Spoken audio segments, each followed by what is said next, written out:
Well, hello there. Thank you for joining me today. I've got a really great show for you. We're going to be talking about a lot of things and hopefully clear up some confusion or maybe develop 100 more questions could be the other answer.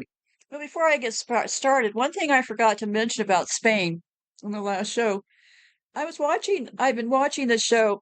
There was this guy that was going around Amsterdam and interviewing prostitutes and stuff. And my theory about the prostitution thing is that most of them are likely sex trafficked. And I don't think anybody wakes up one day and says, "Yeah, I want to go and be a prostitute. That sounds just like the job I want to have."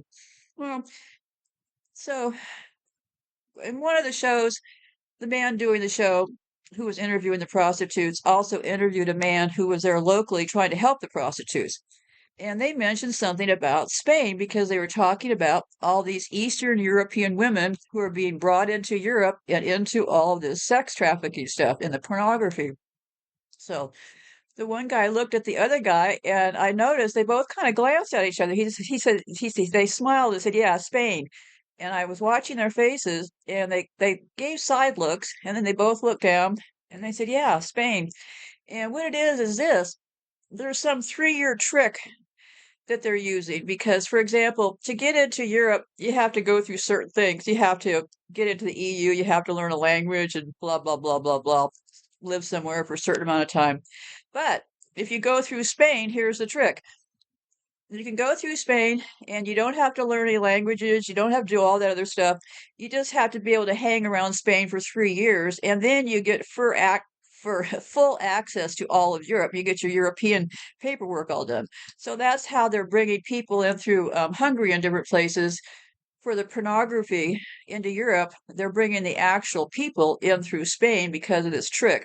They also have another trick here in the United States, and it's in Arizona. And how that trick works is that you can go to the DMV, even if you're from some other country, and you can get a driver's license or a state ID. But that doesn't mean you really are from that state.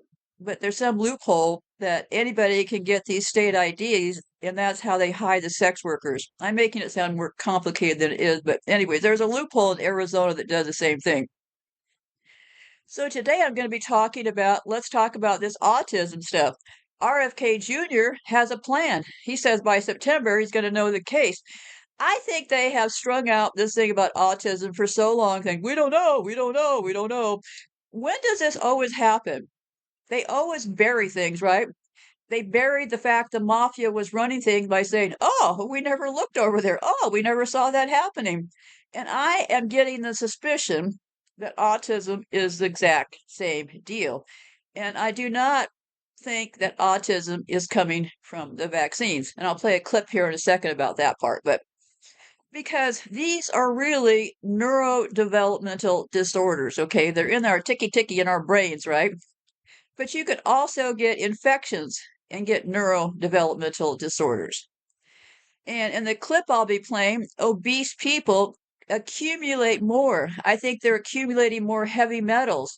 What are we seeing all around us? Heavy metal exposure. I've talked about parts of this country where people are all getting Parkinson's from what was going on in that environment. And I even said that people that weren't getting the Parkinson's were the smokers, the people who were smoking. So we've got all these diseases like ADHD, autism, but these are really neurodevelopmental disorders. They have to figure it out with tests and stuff, but not by blood and how you think about, they did a blood work to find out that you might have cancer or something.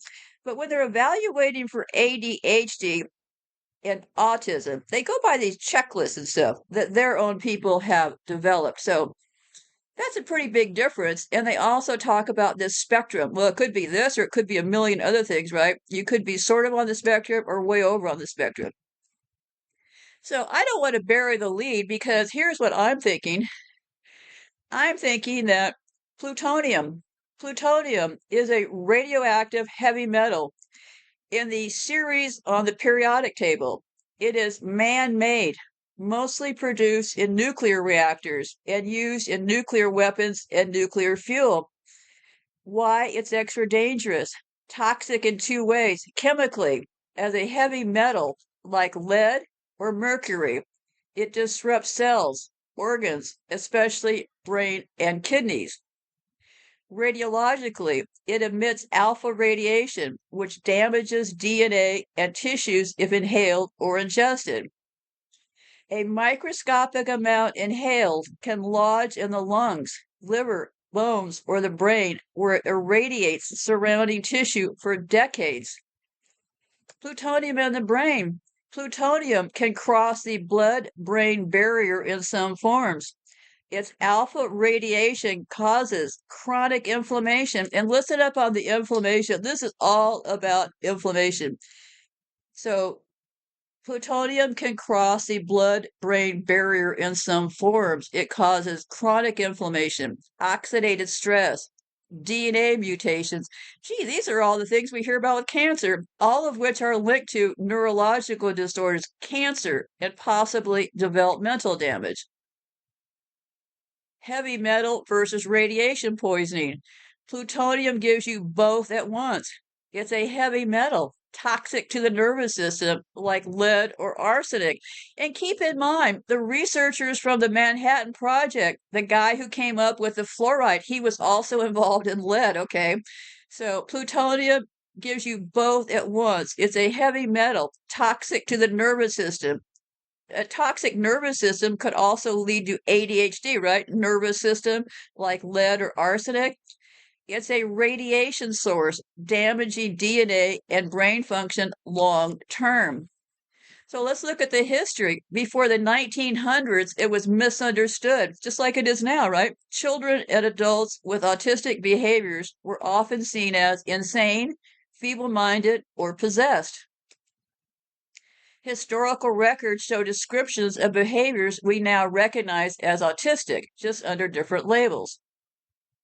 1943, pay attention to this date, 1943. Gee, that seems about the same time they were working on plutonium.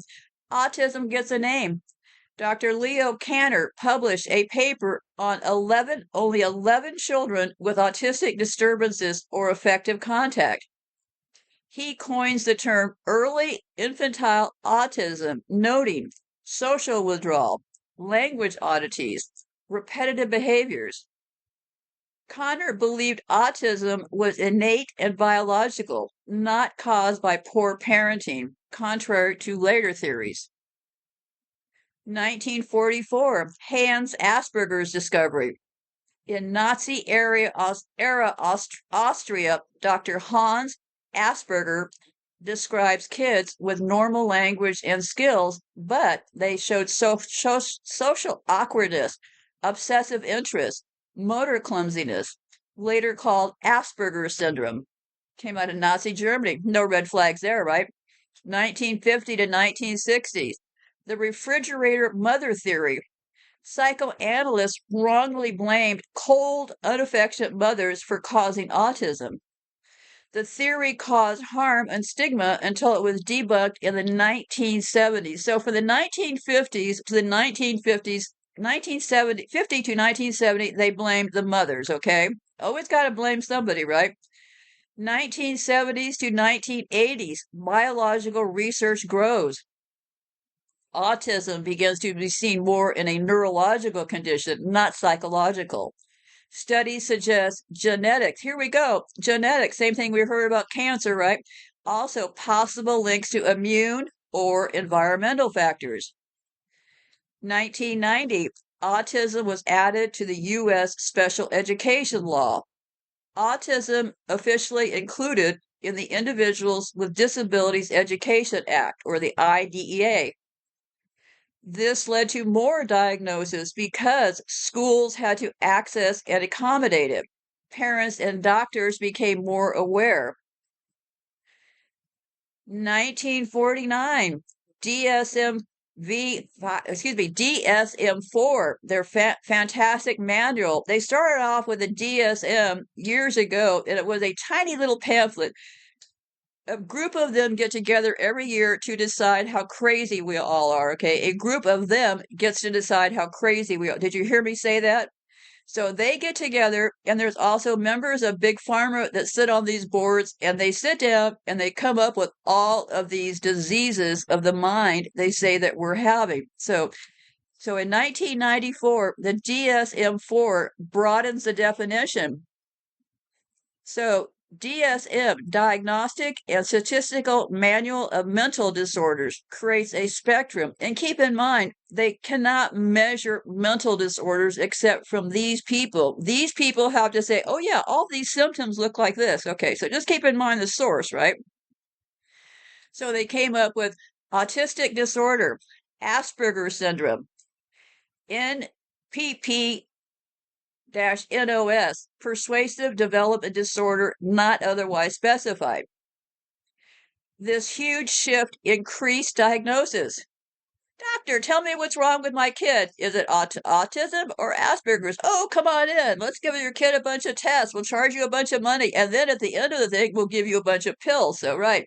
So, a huge shift in diagnosis, right? In the 90s, 2000s to 2020, rise in diagnosis. Autism is now seen as a spectrum of brain development differences, reasons for rise, better awareness and screening, broader criteria. Do you hear that? Broader criteria. Environmental stressors are being debated, more acceptance, less stigma, more people seeking diagnosis. In the year 2000, 1 in 150 U.S. children had autism. In 2023, 1 in 36 U.S. children had autism, according to the CDC. And today, it's still evolving. The DSM-5, which was in 2013, removed Asperger's and folded it into the autism spectrum disorder, or ASD. So they removed Asperger's and folded that into the autism spectrum disorder in 2013. And so now the new research looks at gut-brain axis, environmental exposures, epigenetics, neurodiversity advocacy, global variations. Some countries still underdiagnose due to lack of services, cultural stigma, or narrow definitions. Western nations diagnose earlier and more often due to screening policies. But here's the thing, autism is behavioral, okay? So heavy metals get passed on to the child via the cord blood, okay? That's the same cord they also use to destabilize infants. I talked about that in a show about how they use the cord blood of infants to destabilize them the minute they're born. Autism also has lead and mercury exposure. Lead and fluoride. Same monsters at the Manhattan Project did both of them. So now you've seen why I'm a little bit suspicious over this autism. So neurodevelopment issues like autism and ADHD are different from, but still related to neurological issues like Parkinson's and Alzheimer's and epilepsy and multiple sclerosis. They all fall under the big umbrella of neurological disorders because they involve the brain, nerves, and neurotransmitters. And the reason I started getting suspicious about all of this, full disclosure, the radiation has now crossed my brain barrier. I'm in early stages of dementia. It's really crazy because when I go to write and stuff, I flip the words around. So anyway, so yeah, the dementia has crossed my brain barrier and is kicking in. And I've also noticed, now I don't know if it's Parkinson's or what it is, but I'm having motor skill problems. Like if I go to chop some vegetables at the kitchen sink, I do them in a really crazy way now. Like I'll chop them like right at the edge of the sink where they're almost falling off the sink. And I'll like fling stuff around I never used to fling around. So yeah, I'm in the beginning stages of the Parkinson's. Or I don't know if it's MS or I don't really know, but it's neurological. So that got me thinking about, is all of this problem that these kids are having, does it all relate to the neurological? And I think that somehow it does. And of course, sugar plays into all this too. So neurodevelopment, conditions that begin in childhood. But they also say that people could all of a sudden, as an adult, get autism. So how's that happening? Are they building up these toxins in their system for all this time? Because they know that pregnant fat fat, obese women that are pregnant are passing along the same things to their children. So they're saying that some people are finding out when they're 30. Well, I don't know. If your life is a mess and you keep going to psychiatrists looking for answers, eventually, eventually they'll tell you got a problem, okay? If you want to go and keep getting tested and tested and tested, yeah, eventually they'll tell you got something, right? Because they run out of things to say. Maybe, well, I don't want to say anymore. Let me just keep going here. So, conditions that begin in childhood affecting brain development and function. So that's what's called neurodevelopmental disorders. And those are autism spectrum disorder, ASD, ADHD, learning disabilities, and developmental displays. The next group is neurological disorders, which is different than neurodevelopmental, okay? Neurological disorders usually develop later in life, but not always, often involve brain or nerve degeneration or damage. And those cases bring forth cases like Parkinson's, Alzheimer's, epilepsy, MS, traumatic brain injury. So the first group happens when your brain is being formed. And are they connected? Yes, in many subtle ways. Kids with autism or ADHD often show differences in dopamine and motor control, similar to early signs of Parkinson's. Seizures are more common in both autism and Parker's related conditions. Seizures are also common when you get too much radiation exposure. Some genetic or environmental risk factors, for example, inflammation, toxins, gut brain issues, can increase for risk for both early and late life neurological conditions. So, the shared brain chemistry is interesting. The neurochemical dopamine, its role is our movement, reward, and focus. Dopamine is seen in ADHD, Parkinson's, and schizophrenia. Wrong balances. Serotonin, mood, anxiety, sensory, and processing levels are also off in people that have autism, depression, and OCD. GABA and glutamate, brain signaling balance, those are present for autism, epilepsy, anxiety, and MS. Some researchers are studying whether early signs of neurodevelopmental issues like motor delays or social withdrawal in toddlers could be precursors or risk factors for adult onset conditions like Parkinson's or Alzheimer's later in life. Even though autism and Parkinson's, they live in the same neighborhood of the brain, and in some cases might share pathways or underlying causes like mitochondrial issues, oxidative stress, or gut-brain inflammation. So, and we get the same symptoms from radiation poisoning. Radiation poisoning or radiation sickness can absolutely cause symptoms that overlap with neurological and neurodevelopmental conditions. While the cause is very different, the symptoms can look eerily similar, especially when exposure happens during pregnancy or early childhood when the brain is developing. So a lot of this also looks like radiation poisoning. Radiation, especially ionized radiation from nuclear accidents, medical overexposure, or environmental contamination, damages the DNA, disrupts cell division, and causes inflammation.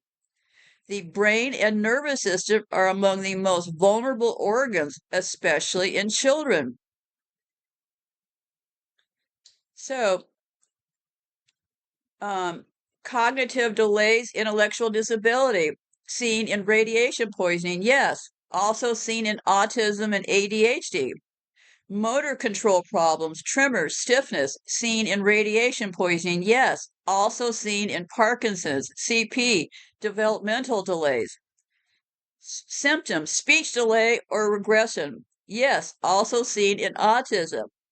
Mood changes, anxiety, or depression, yes, also seen in ADHD or bipolar. Are you getting the drift here? The same symptoms that happen with radiation poisoning are, in fact, the same symptoms that happen with these diseases. I'll keep going. Immune system suppression, yes, in radiation poisoning, and the same effect in autoimmune disorders, chronic fatigue. Gastrointestinal issues and radiation poisoning, yes, the same. Autism, gut-brain axis, and Crohn's or IBS. Headaches, dizziness, and fatigue, yes, radiation is exactly the same as MS, chronic illness, sensory disorders. If a fetus or infant is exposed to even low levels of radiation, the developing brain can be permanently affected. There is a high risk of hydrocephalic, autism-like symptoms, learning disabilities, and even cancer. Studies from Chernobyl, Hiroshima, Nagasaki, and nuclear testing zones show increase in birth defects and neurological damage, but nobody is showing the effects as those poor children in Iraq. Those children in Iraq are the end goal for all of us. They want everybody to have children like those poor, sweet babies in Iraq. That is the goal. That's the plan, not the bug in the system. The invisible risk, low-level radiation, like from contaminated water, food, plastics, or medical imaging, is often downplayed, but children are 10 times more vulnerable than adults. Even low exposure during pregnancy can alter DNA, especially in the brain cells. And you notice they're always hauling pregnant women in for more tests and stuff, right? When radiation poisoning and autism neurological disorders don't share the same root cause, radiation can mimic or cause. Now, they say that radiation poisoning and autism or neurological disorders don't share the same root cause, but I'm not sure that this statement is true. I believe that radiation poisoning and autism neurological disorders do share the same root cause because they also can cause or mimic brain damage, cognitive delay, motor disorders, emotional dysregulation. This makes radiation a possible environmental trigger or contributing factor, especially when combined with other stressors like chemical exposure in poor diet or genetic vulnerability. DNA damage in the developing brain. Radiation, especially ionizing radiation, can damage DNA, especially during fetal development or early childhood. The brain is forming at a rapid pace during this time, and radiation can disrupt neuron formation, cell migration, synapses development. Long-term problems in execution function, emotional regulation, learning, and social behavior, all features of ADHD and autism also happen from radiation. Disrupted neurotransmitter systems. Radiation can interfere with key brain chemicals. Dopamine affects attention, reward, and behaviors linked to ADHD. Serotonin affects mood, sensory processing linked to autism. GABA and glutamate regulate brain excitation, inhibition, important in both. These disruptions may increase the risk of neurological miswiring or chemical imbalances that contribute to ADHD or autism symptoms. Epigenetic changes. Radiation doesn't just damage DNA, it can also change how genes are expressed through epigenetic effects. Certain genes might get switched off, like detox pathways or neuroprotection. Others might get overactivated, like inflammatory genes. Studies have shown that autistic children have distinct epigenetic signatures, and radiation is one factor that can alter the epigenome. Inflammation and immune disruption. Radiation causes oxidative stress and neuroinflammation, both key factors in many chronic conditions, including ADHD and autism. In the womb, this can impact the brain-blood barrier, micrological cells, the brain's immune system, gut immune brain communications, the microbe. There's growing evidence that inflammation in early life equals a higher risk of neurodevelopmental disorders. Environmental cocktail effect. Radiation may not act alone. It likely amplifies the harms of other environmental exposures, like heavy metals, lead or mercury, endocrine disruptors, BPA or phthalates, pesticides, poor maternal nutrition, infections during pregnancy.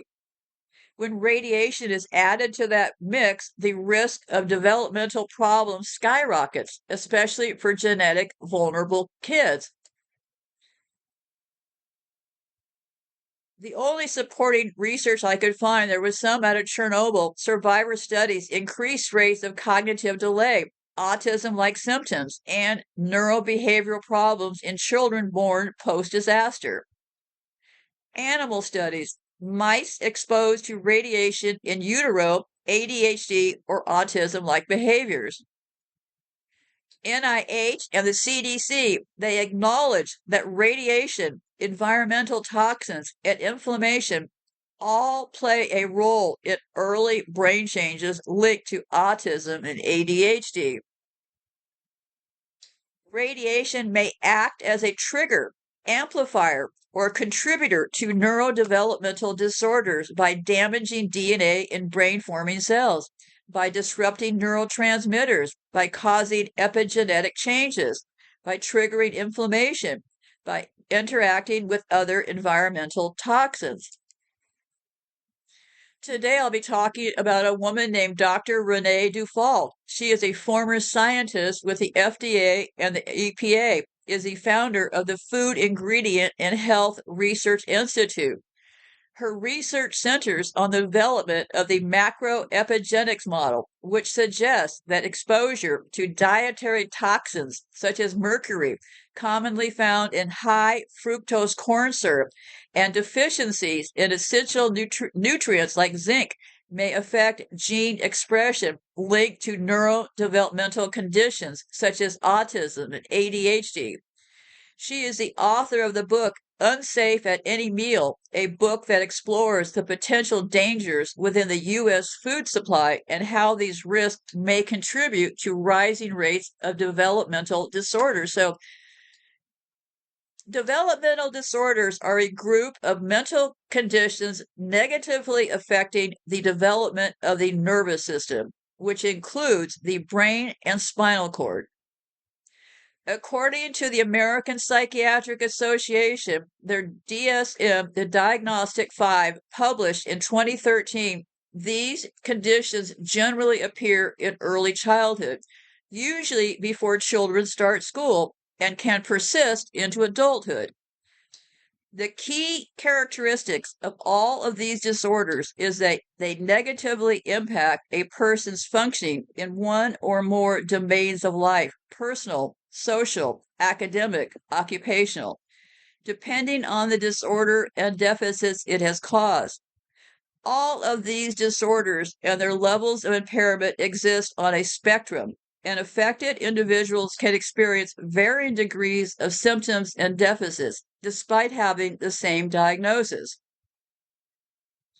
The DSM-5 classifies neurodevelopmental disorders into 6 overreaching groups: intellectual, communication, autism, attention deficit hyperactivity, motor and specific learning disorders. Often one disorder is accompanied by another. So, intellectual disability, often known as general learning disability, is a disorder that affects the ability to learn. And they go through all of these disorders: communication disorder, a person's ability to communicate.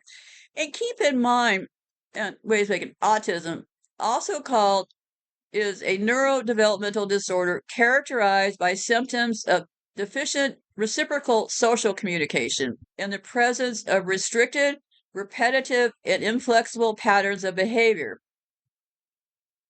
While its severity and specific manifestations vary widely across the spectrum, autism generally affects a person's ability to understand and connect with others and adapt to everyday situations. Like most developmental disorders, autism exists along a continuum of symptom severity, subjective distress, and functional impairment. A consequence of this dimensionality is substantially varied in the nature and extent of support a person with ASD requires. A formal diagnosis of ASD requires not merely the presence of ASD symptoms, but symptoms that cause significant impairment in multiple domains of functioning, in addition to being excessive or atypical enough to be developmental or socioculturally inappropriate. Attention deficit hyperactivity disorder is a neurodevelopmental disorder characterized by executive dysfunction, occasioning symptoms of inattention, hyperactivity, impulsivity, and emotional dysregulation that are excessive and pervasive, impairing in multiple contexts and developmentally inappropriate. ADHD symptoms arise from executive dysfunction, and emotional dysregulation is often considered a core symptom.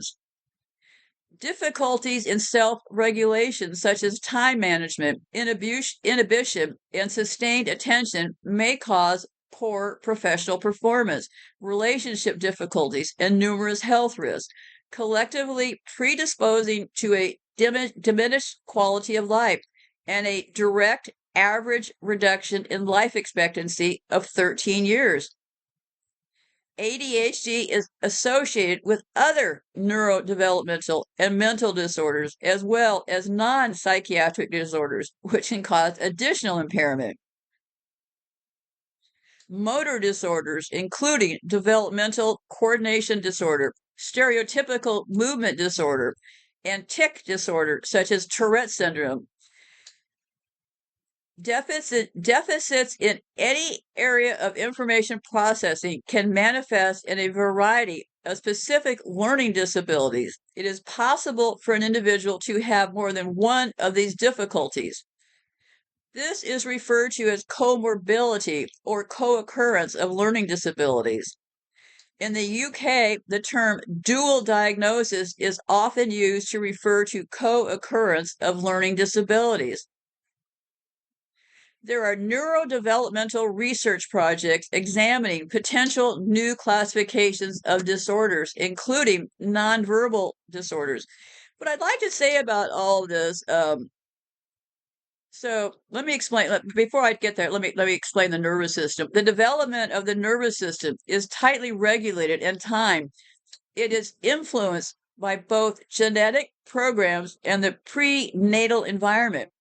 Any significant deviation from the normal development trajectory early in life can result in missing or abnormal neuroarchitect or connectivity.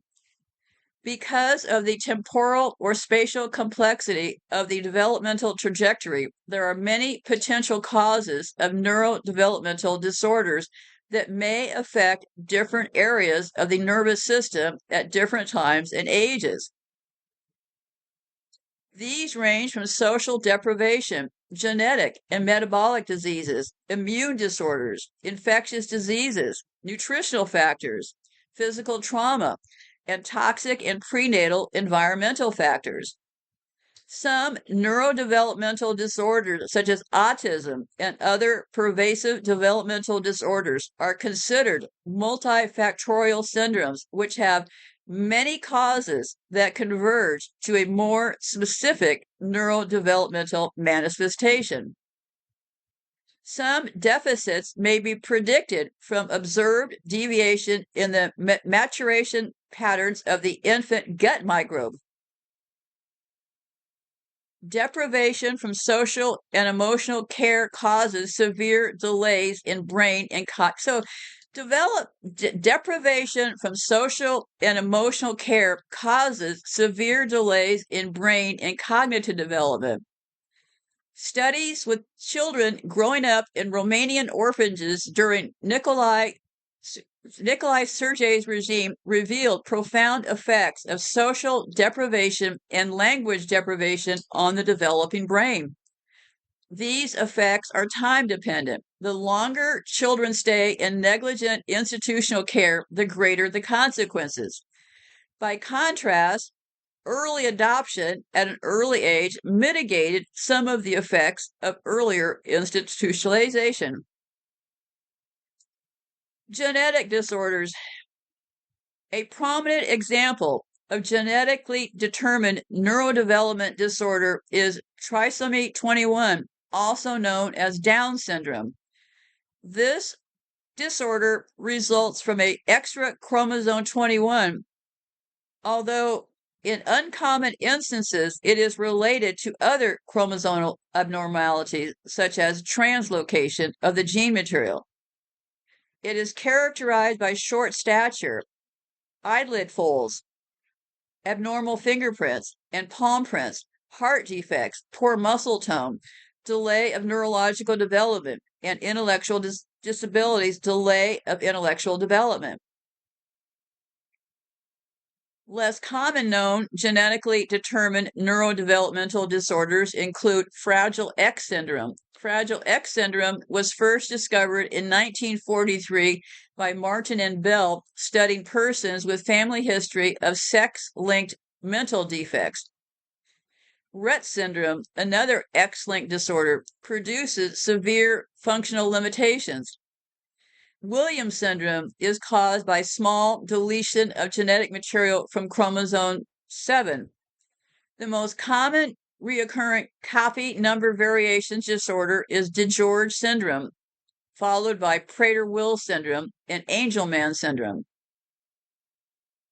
Immune reactions during pregnancy, both maternal and of the developing child, may produce neurodevelopmental disorders.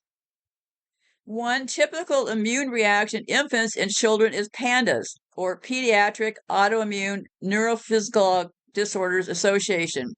Another disorder is Steinman's which results in more abnormal movements of the body and fewer psychological sequences. Both are immune reactions against brain tissue that follow infection. So these immune diseases may be genetically determined, so sometimes several family members may have one or both of them following an epidemic of strep infection. So infections play a large role in all of this, okay? Metabolic disorders in either the mother or the child can cause neurodevelopmental disorders. Two examples are diabetes mellitus, a multifactional disorder, and this thing called panicuria, an inborn error of metabolism. Many such inherited diseases may directly affect the child's metabolism or neurodevelopment, but less commonly, they can indirectly affect the child during gestation. And a big question that I have, because remember, I've been talking about epilepsy and seizures and stuff. When I was put on medication for my so-called depression, which ended up convulsing me into suicidal tendencies, one thing that I discovered was that the majority of the medications they had me on were all developed for the epilepsy business. Now, why is that? A lot of medication given to kids with autism, ADHD, or bipolar disorder were originally developed for other conditions, especially epilepsy, seizures, or schizophrenia. When a medication is used for something other than its original FDA-approved purpose, it's called off-label use, and it's actually very common in pediatric psychiatry. So are they hiding something here? Do they know this thing about seizures, so that's why they're giving them seizure medicine? I really don't know. And I pulled up a list of the seizure medicines they give people, and well, I recognize a few of them.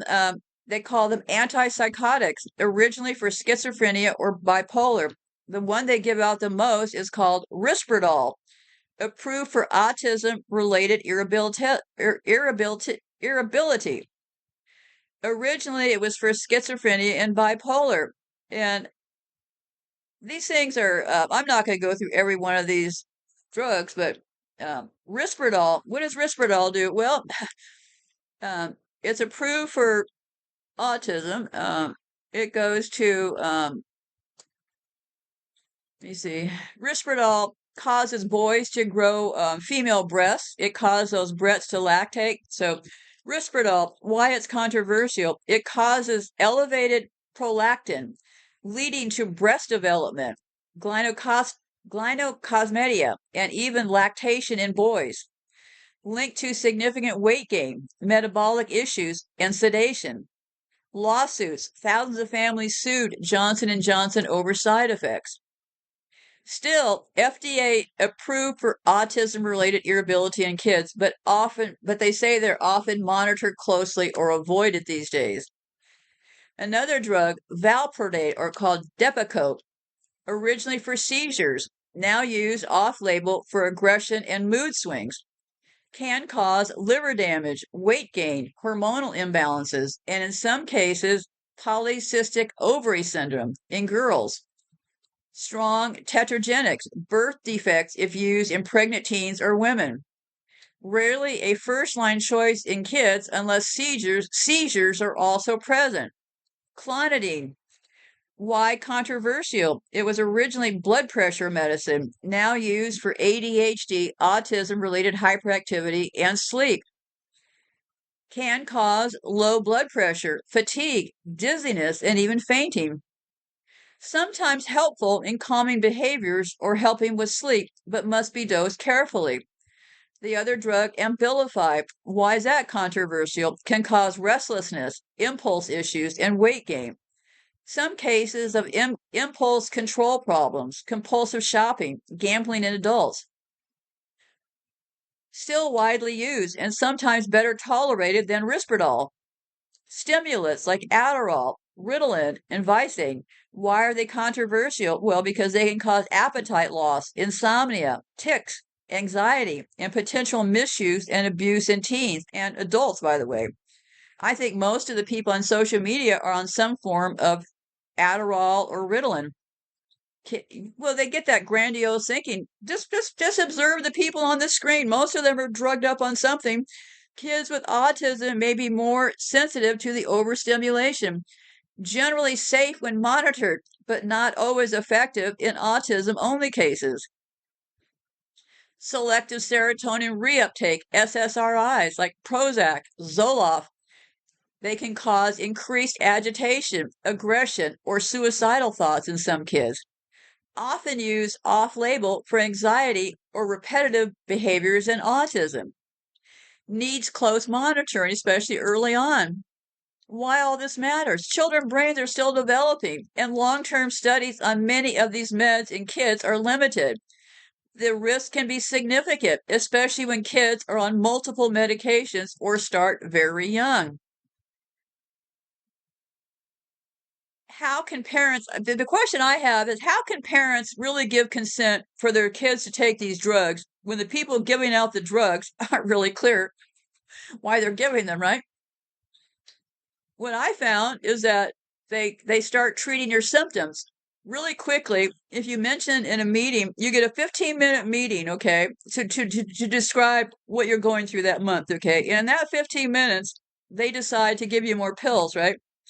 Well, how can you really describe in 15 minutes? First of all, you're in a position of authority. You're sitting there in some psychiatrist's office. You're supposed to be talking about your symptoms, and they're just staring at you.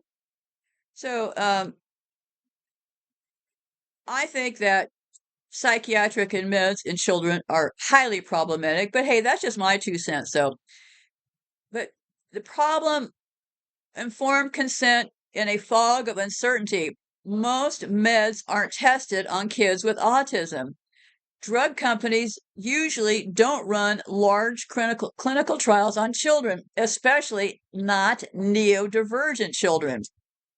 The result, most prescriptions are off-label and based on clinical judgment, not rigorous science.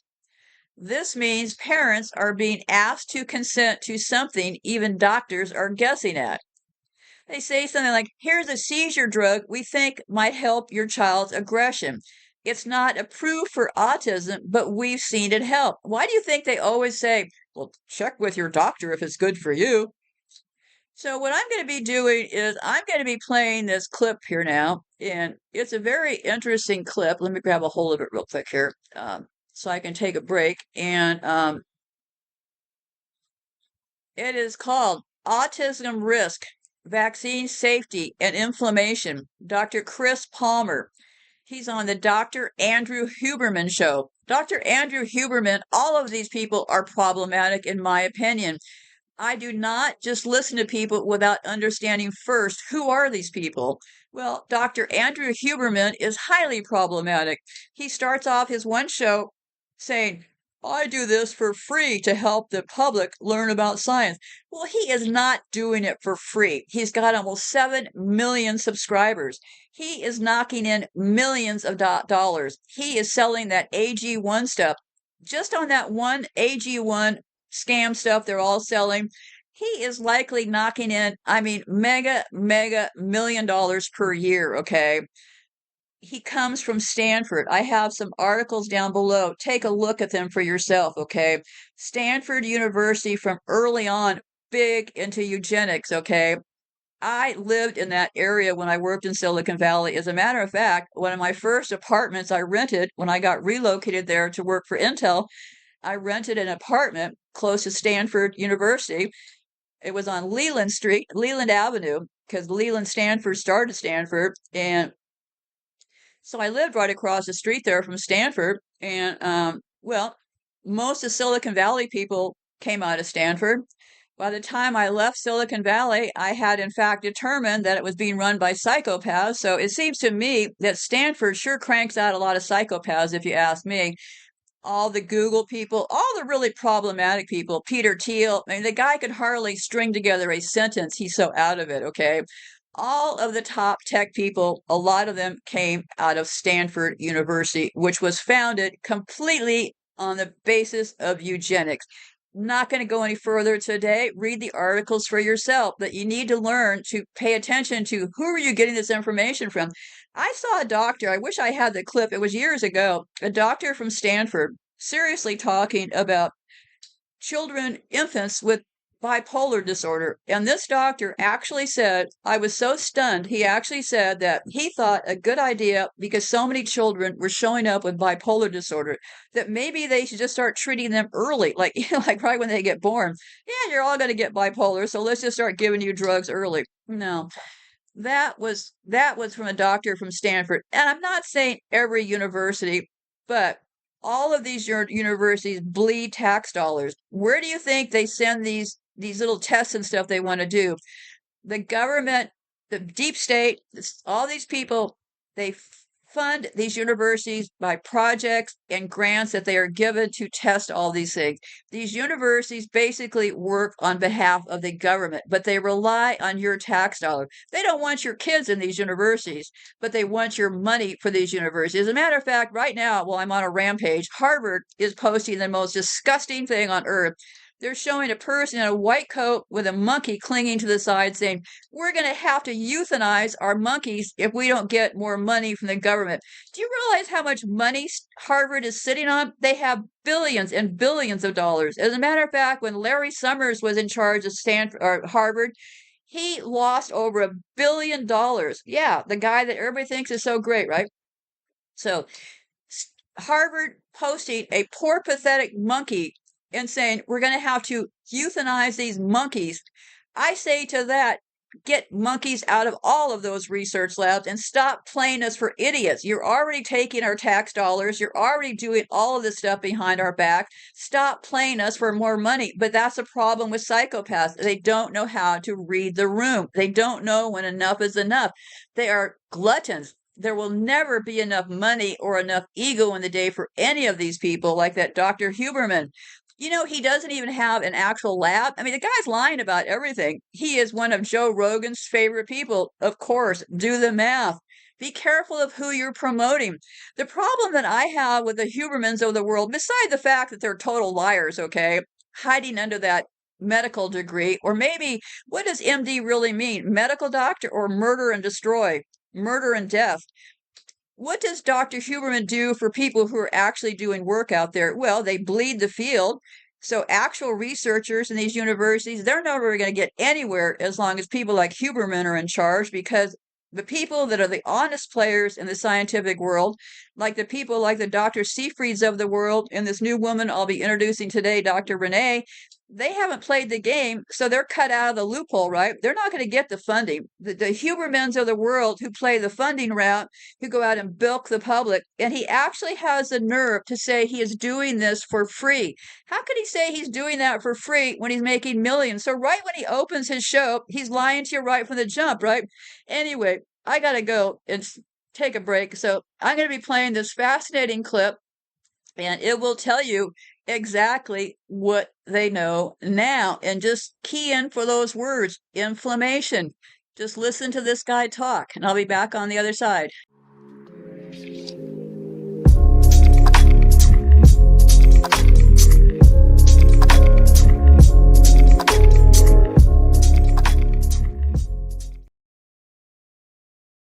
Is there any evidence that vaccines or the adjuvants for vaccines or anything about vaccines and their delivery can disrupt mitochondrial function? You know, so often we think that it's like the vaccine having a specific effect on what the vaccine was designed to target that could potentially cause side effects or something like that. That's what many of the theories hold. But given the key role of mitochondria in all aspects of brain functioning, and given that some people are convinced, I'm not saying I believe this, but are convinced that vaccines are tied to these mental health challenges or to autism, let's be direct about this. Is there any evidence that vaccines of any kind can disrupt mitochondrial function or support mitochondrial function for that matter? It is a contentious. Maybe it's a different episode. No. And I'm definitely going to answer it, but I'm going to give a long-winded answer if that's okay, because I want to give credible information. Yeah, that's the only information we're interested in. And I don't want to come down on one side that vaccines are 100% safe. There's no question about it. Or yes, vaccines cause autism, and that's why we've got skyrocketing rates of autism. Because I don't think either of those extreme positions is true. So I want to first back up and just ask a slightly different question. Is there any evidence that high levels of inflammation impair mitochondrial function? The answer to that is unequivocally yes. High levels of inflammation, inflammatory cytokines like TNF alpha, interleukin 6, and others impair mitochondrial function. We know that. It is clear and unequivocal. And there are physiological reasons for it. The organism has to adapt. So when you have the flu, do you have neuropsychiatric symptoms? Yes, you do. You're going to feel exhausted. You're going to be less risk-taking. You are not going to want to reproduce, more than likely. You're going to completely lose your libido. Completely lose it. Like zero interest. And what are you going to want to do? You're going to want to hide in bed and pull the covers over you and just retreat from the world for safety. Those are all effects on your mood, your motivation, rewarding behaviors, all sorts of things. The inflammation, the infection is doing that to you. And we know that it's inflammation because this happens with cancer. It happens with treatments that cause inflammation. If we give treatments that cause high levels of inflammation, people experience these symptoms acutely. If we give interferon, for example, which can be a treatment for some disorders, people will acutely develop all of these symptoms. So we know that interferon itself will produce all of these neuropsychiatric symptoms. We also know from basic cell biology, interferon interferes with mitochondrial function. We know that. It is unequivocal. Now let's go to autism. Is there any evidence that inflammation can lead to autism? We have decades of evidence for this. We know that over the course of the last century, as there were kind of outbreaks of bacterial or viral infections in the population, we saw higher rates of neuropsychiatric, neurodevelopmental disorders in the offspring of the pregnant women. So we've long known that, and that evidence is pretty well established. For instance, forgive me, but the one that I'm aware of is that flu in pregnant mothers at the first to second trimester transition is correlated with statistically higher incidence of schizophrenia in the offspring. Do I have that right? That's correct. Okay.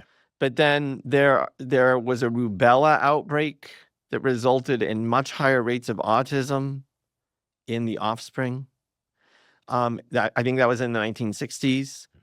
And now we have really decades of animal models.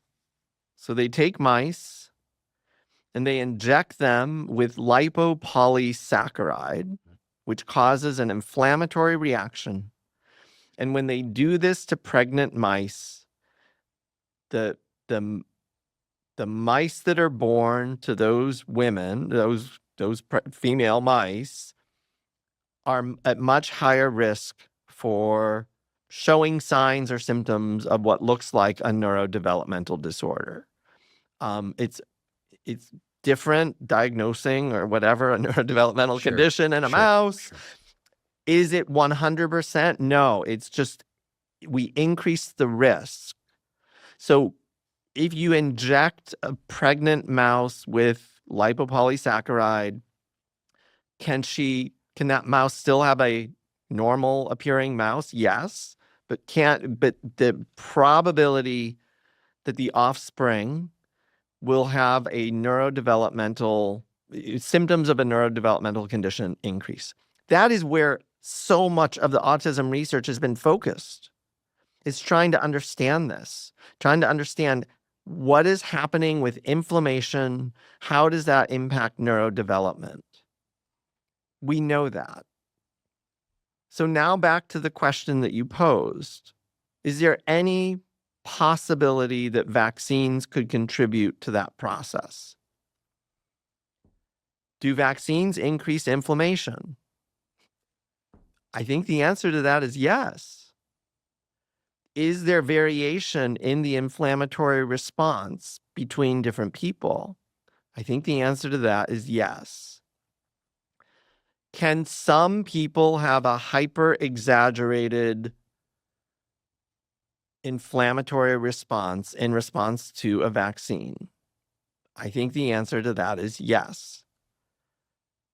In that condition, so in that rare, less common condition where somebody is having a hyper-exaggerated inflammatory response to a vaccination, could that impact neurodevelopment? The science right now says yes. We have no reason to think it wouldn't. There's one case of a young child who already had an existing mitochondrial disorder. It was already known. She got vaccines, and I think within days or weeks of getting the vaccinations, she developed profound neurodevelopmental symptoms. That case won a lawsuit. It went to court, it was tried in court, and she won. And the court ruled that the vaccine did, in fact, contribute to this girl's neurodevelopmental condition.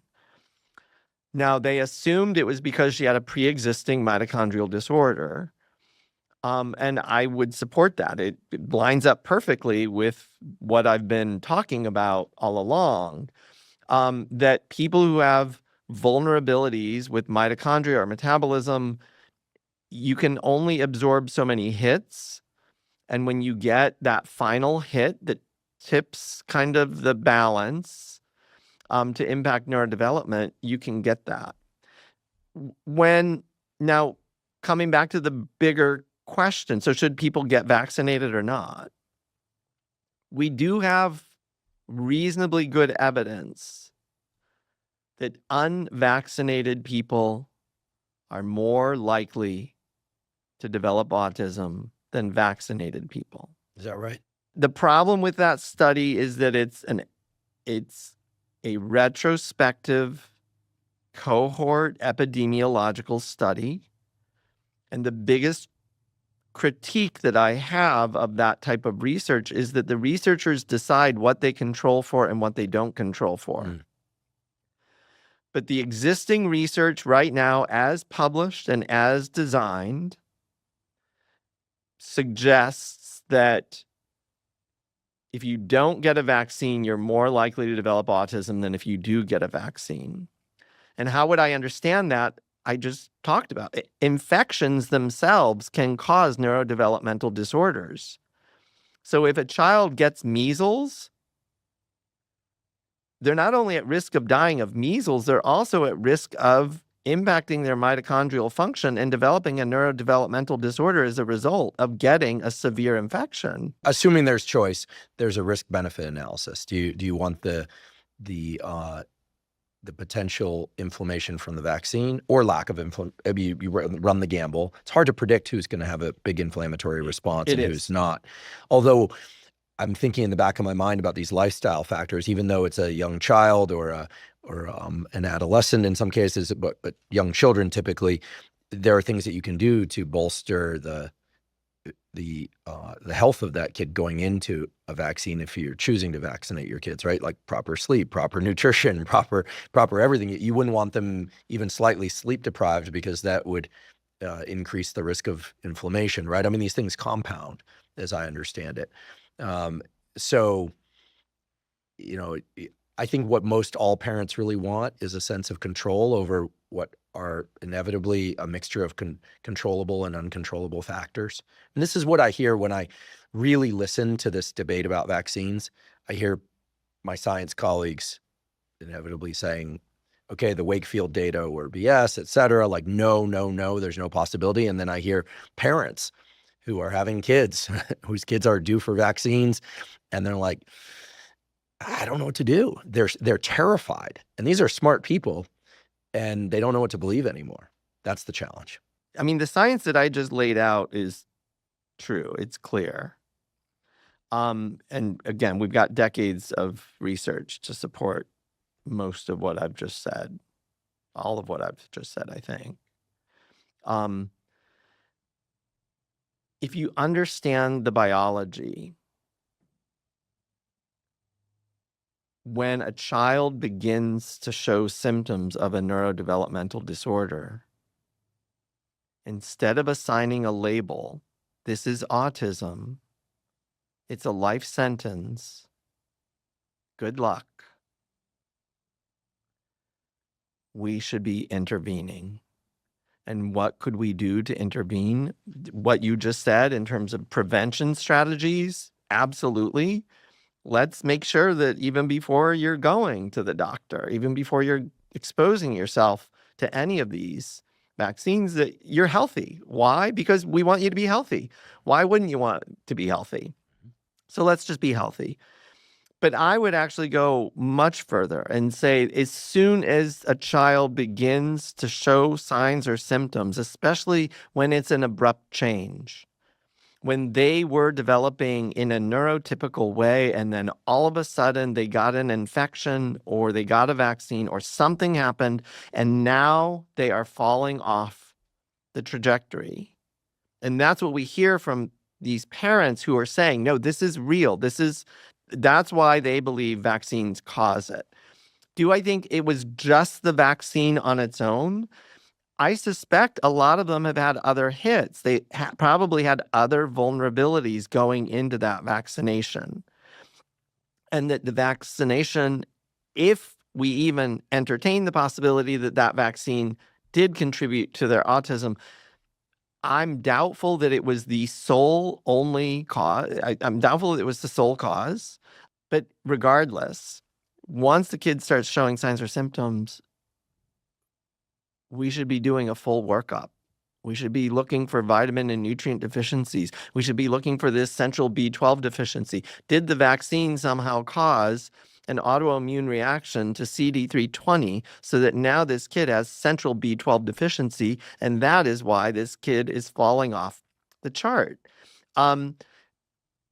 Should we entertain a ketogenic diet for this child?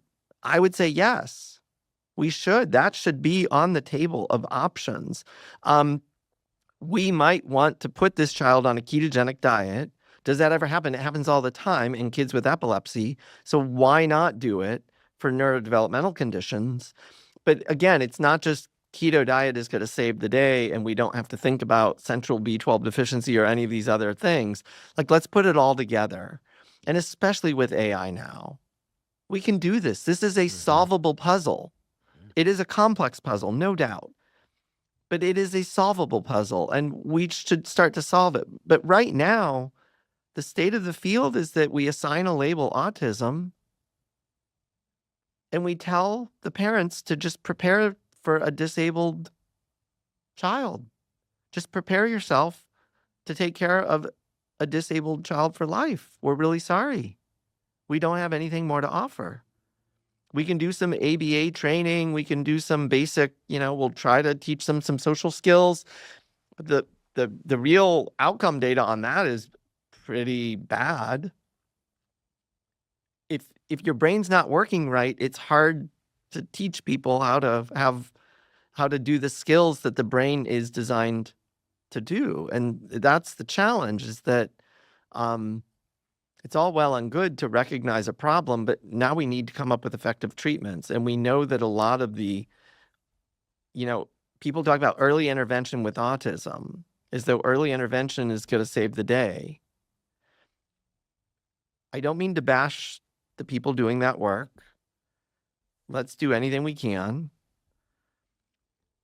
It might help a little, but when you look at the outcome data, it's not helping much. And when you look at the statistics of the prevalence of autism, it's going through the roof.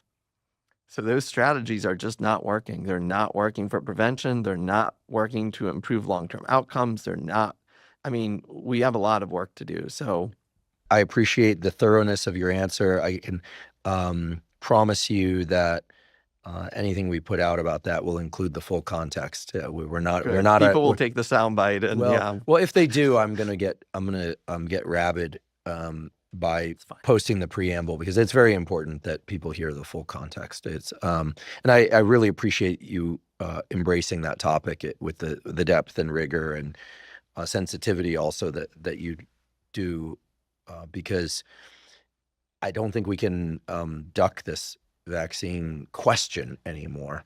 I never thought in my lifetime that vaccines would be a thing. It's like when I was a kid, everyone got the polio vaccine, the measles vaccine, and we kind of went about our way. I do understand the number of vaccines that kids are getting now, like the vaccine schedule has expanded. I've been kind of thrown into the middle of this as different guests have come on this podcast who've said they do get the flu vaccine, others who say they don't. And, gosh, if ever there was a separator besides Democrat versus Republican, it's this vaccine thing. It's really like the separator. It's so closely tied to believes in science, doesn't believe in science. Like those are the stereotypes, right? Or suspicious of science, NIH and CDC, or believes in science, NIH and the CDC wholeheartedly. Like the divide is very stark, and this needs to stop. Like the divide needs to stop. We need to start filling in with answers. And I think there's soon to be a scientific exploration of the relationship between vaccines and autism. I read this someplace on X, which means but I think that's the idea. And I think some people were kind of upset that resources were going to be devoted to this because they felt like it was a done deal. And then others are very excited because they feel like, hey, listen, if you don't think there's a link, then here's an opportunity to establish that with real rigor. And I think everyone's just really interested in the studies being done properly. I think more data is always great. I don't disagree. I've actually talked to some former NIMH directors about this and some other leading people in this field. And there's no doubt that this topic has been brought up multiple times at the NIH. So there's this interagency coordinating committee on autism among all of the NIH kind of centers and institutes. It's existed for decades. They have looked into this issue. I've talked to some autism advocates who've said, like, I was hoping that vaccines might be the cause. Like, I was really hoping to see that vaccines are the cause, because that would then give us a cause, and it would lead us to interventions to make vaccines safer or whatever. And she said, but it's just not there. It's just not there. And this former NIMH director that I spoke with, it's just not there. Chris, it's not there. We looked high and low. Again, I'm not sure that everybody looked with the same degree of scrutiny. Again, the study that I saw looked at people who are unvaccinated by choice. So these are rebellious people who are defying state laws, who are risking not getting their children into schools because they're not getting vaccinations. That's the cohort of unvaccinated people. And then they're comparing them to the cohort of vaccinated people. And they only controlled for like 2 or 3 variables. They did not control for obesity. They didn't control for diabetes. And we know that obesity and diabetes play a role in risk for autism. And we know that people who have existing health conditions might actually be more likely to be worried about vaccines and then not get vaccines. Perfectly happy, healthy, thriving people usually just go along with the status quo. They usually don't refuse vaccines. So people who are refusing vaccines probably had some pre-existing health condition. They didn't control for that. Did that pre-existing health condition increase risk for autism? Probably. If there's an inflammation link, then yes. Probably. I mean, you look at any pre-existing health condition, and does it increase risk for other health conditions? Usually the answer is yes. So we know that like women with obesity, much more likely, twice as likely to have an autistic child. Is that right? Yeah. Meta-analysis, over 3 million people. Women with obesity have double the risk of having an autistic child. Have rates of obesity been skyrocketing in our population? The answer is yes. Are pregnant women also in that camp of obese women? Yes. Well, that accounts for a doubling of autism. Same deal with diabetes. Women who have diabetes, twice as likely to have autistic children as women who don't have diabetes. When you put the two together, obese and diabetic, quadruple the rate of autism in the offspring. What about dad? You know, there are these theories about the statistically significant increases in rates of autism for offspring of men who are 50 or older. My read of the data is that it's still a very small increase. It's not like the kind of increases you're describing here for diabetes. It is. So men with obesity, twice as likely to have an autistic child as men who are not obese. Yeah, which is something like 25 times greater than the increase due to age of the male. So this is so important because people hear, oh, you know, older sperm equals higher probability of autism, but yes, still a very low probability of autism compared to dad is obese, but in his 20s or 30s. Yes. And so, you know, a lot of people are hyper-focused on vaccines cause autism, and they come back to rates of autism are skyrocketing. There has to be a reason. Well, I agree. Rates of autism are skyrocketing. I agree there does have to be a reason. Maybe we're missing the elephant in the room. Rates of metabolic poor health are skyrocketing in our population. Rates of obesity and diabetes are skyrocketing, but rates of poor metabolic health. So metabolic syndrome has 5 biomarkers. You know, abdominal obesity, blood pressure,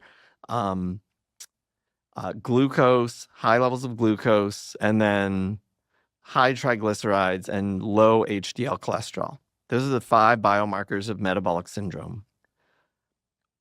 Only 7% of Americans are healthy in all 5 biomarkers. Yikes. Only 7%. poor metabolic health influences neurodevelopment in offspring. We know that. So we see skyrocketing rates of autism. It's not just autism. We see skyrocketing rates of ADHD as well, simultaneously. And everybody's scratching their heads trying to figure out, where's all this autism coming from? Where's all this ADHD coming from? Well, look around, people. As the metabolic health of the United States population declines, we are going to see more neurodevelopmental disorders.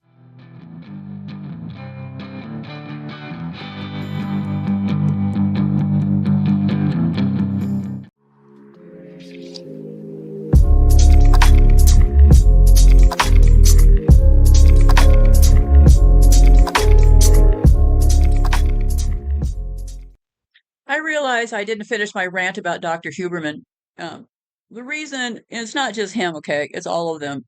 It takes away the time that people might spend on looking at other people's work. Oh, I don't know, like myself, who might be actually trying to tell you the truth. And they also bleed all the money out of the system. I am lucky if I get $100 in a month to help support my work. Lucky. I consider myself lucky, okay? I live below the poverty line. I live on $1,000 a month. I mean, I am really struggling. And I feel grateful for the $100 a month or so that I get per month. So don't get me wrong. I'm not saying it's nothing. It means the world to me. But that's what I get, okay?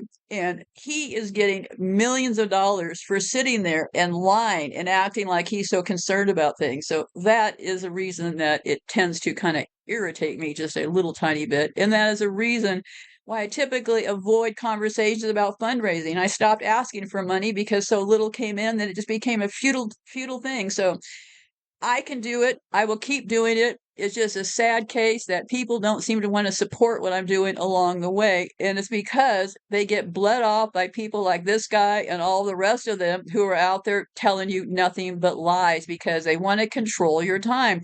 It's not just the money they're grabbing from you, they're taking your time. That is the one asset that you have that you should be guarding like a hawk. People used to ask me things like, well, why don't I go do this? Why don't I do that? I don't have the time. I am only one person. Have you looked at all the shows that I've done, all the work I've researched and written all of those shows myself without any help? I don't have the time to go around posting on Twitter and stuff. I had thousands of people following me on Twitter when I had my account there. I deleted the account. Well, that was really stupid. Why would you delete that? You need to promote your work. I cannot do it all. It is only me. I can only do so much. So yes, I'm very tired of people saying, well, I should go do this. I should go do that. I am on limited time and limited resources. So yes, that is why I find people like him so aggravating because it destroys the work that's being done that's out there that should be getting the attention. And it's not just my work. There's a lot of good people out there trying to do a lot of good things right now, but they just blow the air out of everything. So next time you pull up to somebody who's getting millions and millions of views and stuff, ask yourself, how come this person's never gotten in trouble with YouTube? That liar Dr. John Campbell, he got a warning from YouTube, okay? He's up to millions of viewers, and he finally got a warning, okay? They try to bounce me out of there every chance they get.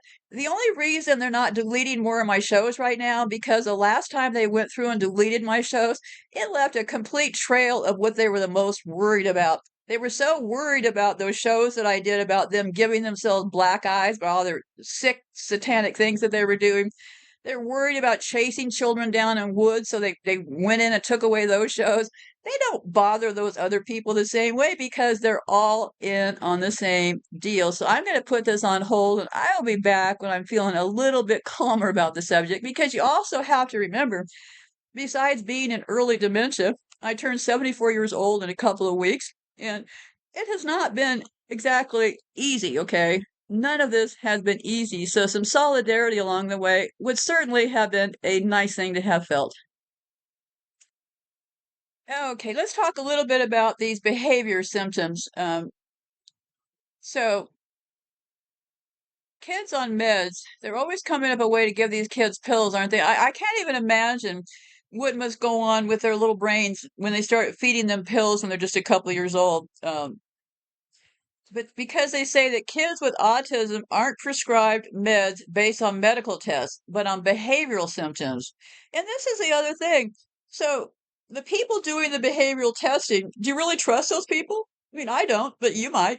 So this is all based on behavioral symptoms interpreted by one of their own people. So, like irritability or restlessness, those behaviors can come from sensory overload, trauma, diet, or communication barriers, not necessarily brain chemistry that needs medicating. So, the system is so broken in this country that now teachers will say, your kid cannot come back into my class until they have medication for ADHD and this kind of stuff. Nobody considers those kids may not have eaten. They may come from a horrific background. They may have all kinds of other things coming into play. No, they don't consider any of those things as issues, right? They don't consider the fact that the kids in schools these days have no decent food to eat, right? They may have been beaten by their parents the night before. It may not be their brain chemistry, right? For example, I was almost a year old before I started walking. My mother thought that maybe there was something wrong with me. Well, clearly, once I started walking, I shot off like a bullet, right? But it is easy to overemphasize things. And then you go into a doctor and you mention a couple things, and the doctor, oh, yeah, well, wait a minute here. I think we see some symptoms here. And before you know it, you're walking out with a bottle of pills in your hand. And they never tell you. I did not have one doctor, not one. One doctor asked me how my weight was doing when I was going to this Stanford guy. So, but none of them, and I mean none of them, ever talked about the symptoms. I only learned about the symptoms when I went to a couple of these group therapy sessions they held, and the other people were talking about these symptoms. That's the only reason I learned about symptoms, not because anybody bothered to tell me, because they don't mention it. And in kids, it's always vague, right? How do they know about long-term effects on developing brain? How do they know about the endocrine and metabolic changes? How do they know these kids aren't going to become drug addicts, right, from these pills? And so I don't know. I don't know how it's ever going to get fixed unless people don't start taking charge of their own lives, okay? So I'm going to be going over and not covering the areas that you can do to try to help because, well, you get my drift. I'm just trying to tell you what's going on. I can't spend times on elusive things that are never going to happen, right? So, because it all starts with the facts, right? The DSM book they use focuses on behaviors, not causes. Insurance and school systems, they fund the medications for the kids, but they don't give them proper therapy or consider their environmental or their food, right? Pharma companies, they have more incentive to repurpose existing meds than to fund long-term autistic specific trials in kids. It is all about the money. So, um, I would say that if you're a parent, you need to navigate this highly carefully. So let me tell you what I have down below before I continue on here. I have a ton of things for you to take a look at down below. I have all the links. Do you realize that they recommend 25 grams of added sugar per day for adults, less than 6 grams for young kids? 1 teaspoon of sugar is 4 grams. 1 teaspoon of sugar. I started this whole thing today because I don't know why, but I keep tricking myself because I thought, well, one thing I really have never done, I never have taken a thorough look at what they're feeding children, specifically like baby food. So I actually went through all of the criteria on baby food, beech nut baby food, the other one, Gerber baby food. All of them, all of them have more than they ever should have. Okay. So anyway, so down below, I have all the stuff about Stanford you might want to take a look at. Oh, this is good. There was a show that I watched you might want to pay attention to. There's a group called United Healthcare, the ones who that guy supposedly got killed from. Do you realize they manage Medicare Advantage for seniors in this country, and they're right in the middle of a $140 billion robbery. So if you have any kind of health care in this country, well, just think carefully. Just think carefully. So And there's this big push about Musk wanting to run around and have more babies. I don't think Elon Musk is having those babies, but anyway, so Elon Musk says the world is facing a baby crisis. Well, if things weren't so out of control and the people in charge weren't so despicable, maybe there wouldn't be baby crisis, right? Maybe we'd all be getting along and having a good time. So, also, I have done a lot of work in this area, so I have links to shows that I did in case you missed them about how they're right when babies are born, they're messing with their blood cords the minute they're born. And I have articles about this Dr. Renee. I have links to her book, Unsafe at Any Meal: What the FDA Does Not Want You to Know About the Foods You Eat. How many heavy metals in the processed food supply created conditions for autism and ADHD. And then Dr. Renee Dufault, she has her group. I have that link to there. And she also has a Wikipedia page. I have links to that. I prefer that you check these people for yourself. As it stands right now, I think that this Dr. Dufault and Dr. Seifried are two honest players in this thing.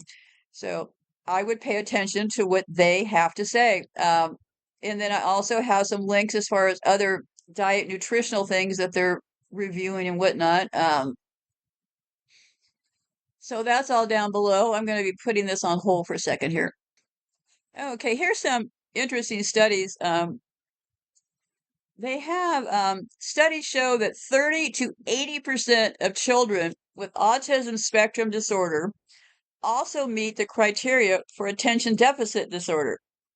30 to 80% of children with autism also meet the criteria for ADHD. Does that not make your head want to blow off? In fact, ADHD is one of the most common co-occurring condition in kids with autism. Gee, I wonder why that is. Kind of hard to concentrate when your body is loaded with sugar and your mind is full of stress and trauma, right? Both are brain developmental disorders, meaning they affect how the brain develops and functions. They share the same genetic and neurological pathways, like differences in dopamine regulation, executive function, and impulse control. Kids with autism might struggle with inattention, hyperactivity, and impulsivity, just like kids with ADHD. Hmm. Gee, kind of always catches my attention, at least when everything starts to mingle into the same thing, right? And this is where I really got focused here. In the past, the DSM didn't allow a dual diagnosis of ADHD and autism. So this is how they control things, right? They control it by acting like, well, we don't really know. What do you mean we knew? Oh, how do we know? When will we know? What they do is control and manipulation by omission, okay? So the DSM, their Bible for all of these psychiatrists. Psychiatrists are also medical doctors. They're the only ones who are supposed to give you medication. Doesn't always work that way. I had a therapist give me a specific name of a medication and told me to go get it, and also told my mother the same information. They can figure out a million ways to set you up. I'm telling you, a million ways. So the DSM did not allow a dual diagnosis of ADHD and autism, but changed with the DSM-5 in 2013. So I guess now clinicians can officially diagnose both conditions. Kids with autism and or ADHD often receive medication. So medications are commonly prescribed for ADHD: stimulants, Ritalin, Concerta, amphetamines, Adderall, supposedly to help them focus, attention, impulse control, and hyperactivity. Fast acting, noticeably within hours. So, there's no medication that treats autism itself, but now they've commingled them. I'm sure that the pills are just flooding these kids' way. So, commonly targeted symptoms: irritability, and aggression. And the FDA has approved Risperdal and Abilify for those issues. Hyperactivity, impulsivity, inattention. If the child also has ADHD, they're given stimulants or non-stimulants used cautiously. anxiety or OCD-like symptoms, those children are given drugs like SSRIs, like Prozac and things like that. Sleep problems. They might be given melatonin is often very effective for kids with autism. But here again, nobody knows how much, right? Nobody knows any of this stuff.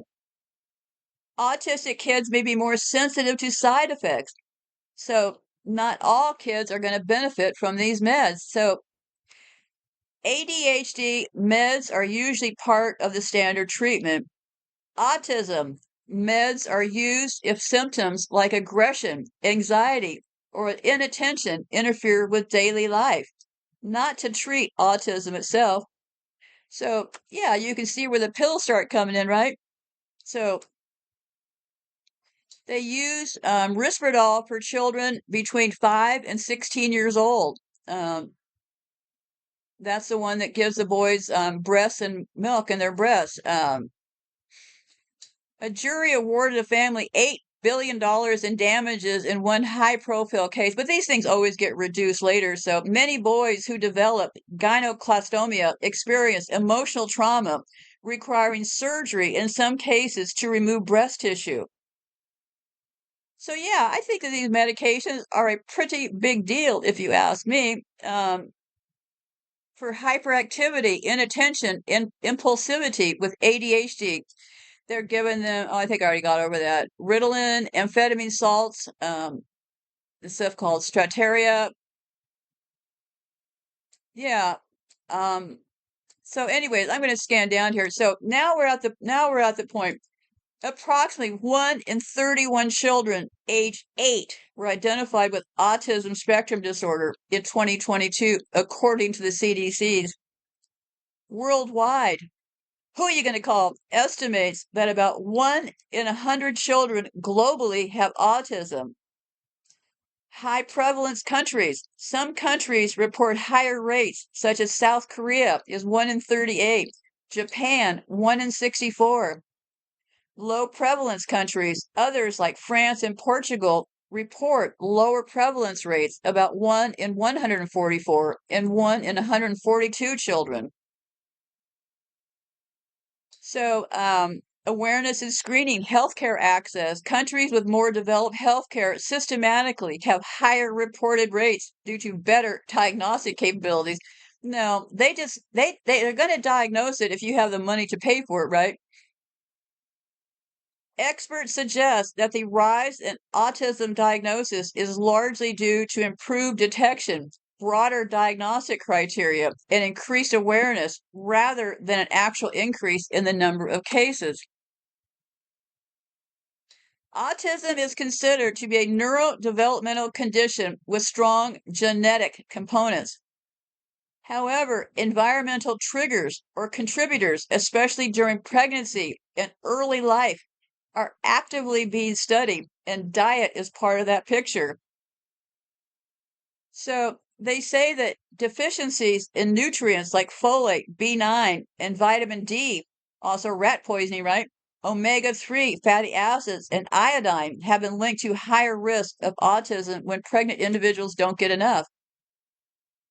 For example, low folic acid intake in early pregnancy has been associated with increased autism rates in some studies.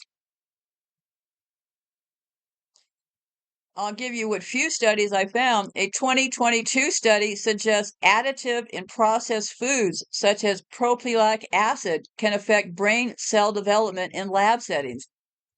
These are often found in fast food and packaged snacks.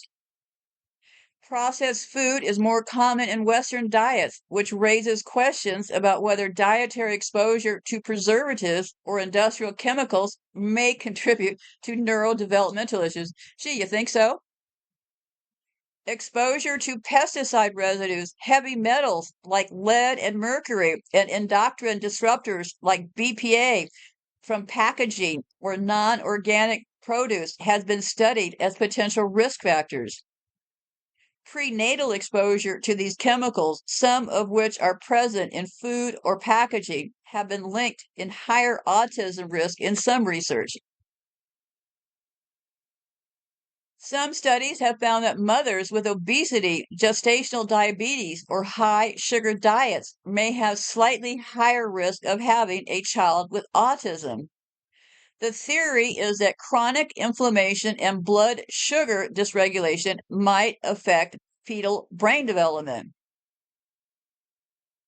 They say that vaccines plus diet equals not a cause. There's no credible evidence that vaccines or typical dietary changes like gluten or dairy cause autism. I disagree with that, but removing gluten, casein, or food dyes won't cure autism, but may help manage specific symptoms like GI issues or behavioral spikes in some individuals.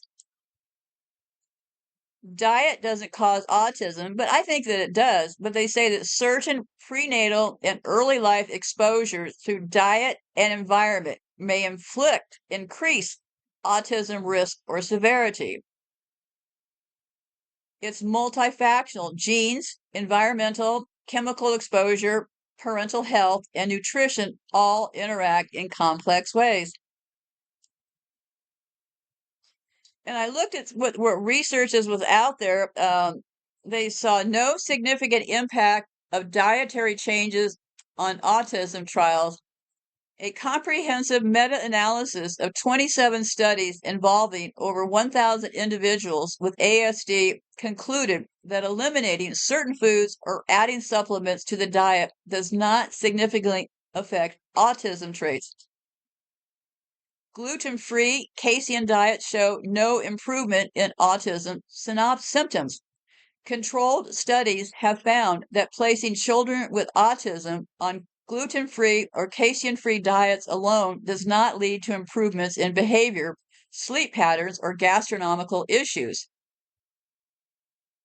They see no connection between diet and gastrointestinal problems in children with autism. Research has shown that diet does not appear to be a factor in gastronomical issues commonly observed in children with autism. Autism is widely recognized as a neurodevelopment condition with strong genetic underpinnings. While environmental factors, including prenatal exposures, are being studied, there is no conclusive evidence linking specific dietary components to the onset of autism. Current research does not support the notion that diet causes autism. While maintaining a balanced diet is essential for overall health, dietary interventions have not been proven to prevent or cure autism. So I looked up what I decided to do. I asked for I went over to ChatGPT and asked for who are the leading researchers and institutions with autism. Dr. Renee Dufault. She's the former FDA and EPA scientist. She's the founder of the Food Ingredient and the Health Research Institute. Research focus: developing the macroepidemics model, proposing that exposure to dietary toxins like mercury, often found in high fructose corn syrup, and nutritional deficiencies, for example, zinc, may influence grave gene expression related to autism and ADHD.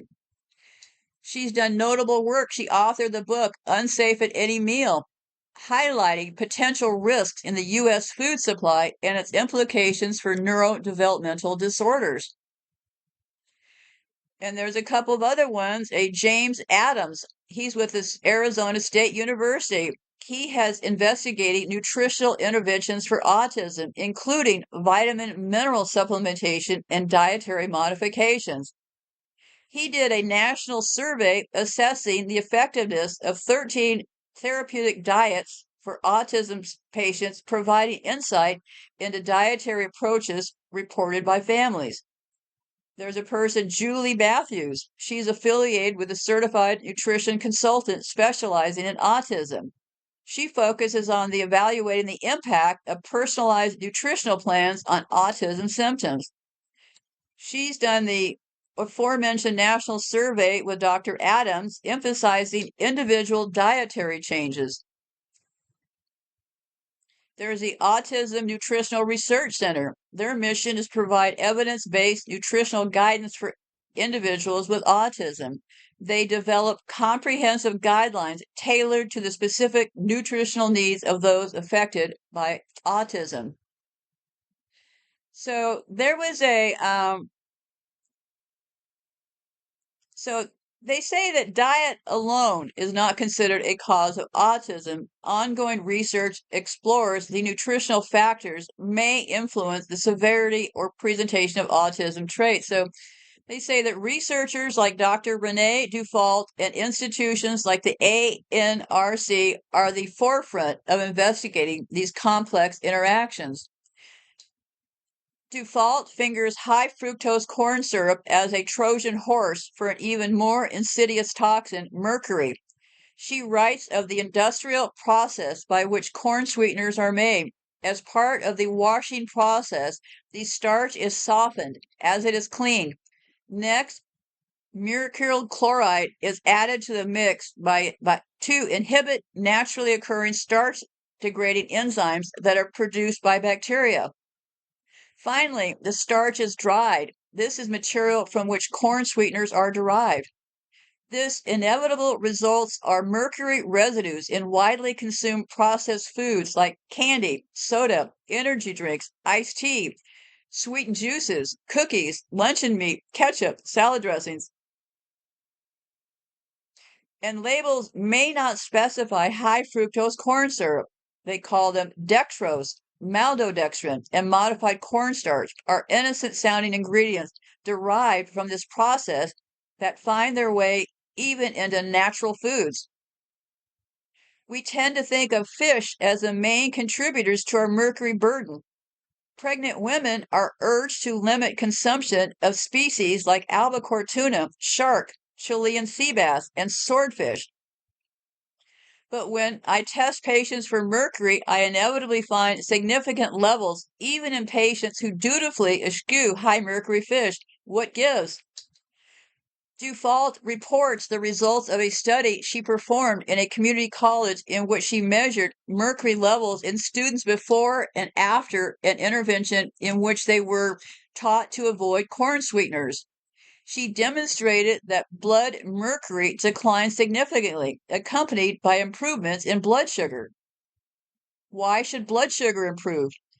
Dr. Dufault theorizes, and there's ample reason to believe her, that better glucose control was not merely the result of avoiding caloric sweeteners.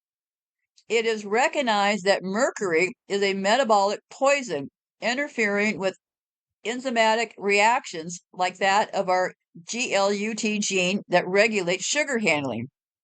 As if that's not enough, we're barraged by other endocrine disruptors in processed foods, ranging from lead to glyphosate, malathion, orgophosphates, and chlorphosphates. I can't even say that word. Why aren't all of us sick? Why do some studies exonerate these toxins? Dufault evokes the explanation that genetic liabilities render certain individuals more susceptible to toxicity. Indeed, in my practice, we are now using spit tests to yield gene profiles that identify weak detox pathways. They're governed by genes with exotic names like PON, GST, and MT. These glitches are especially prevalent in autism, Parkinson's disease, and multiple chemical sensitivity. What's the solution?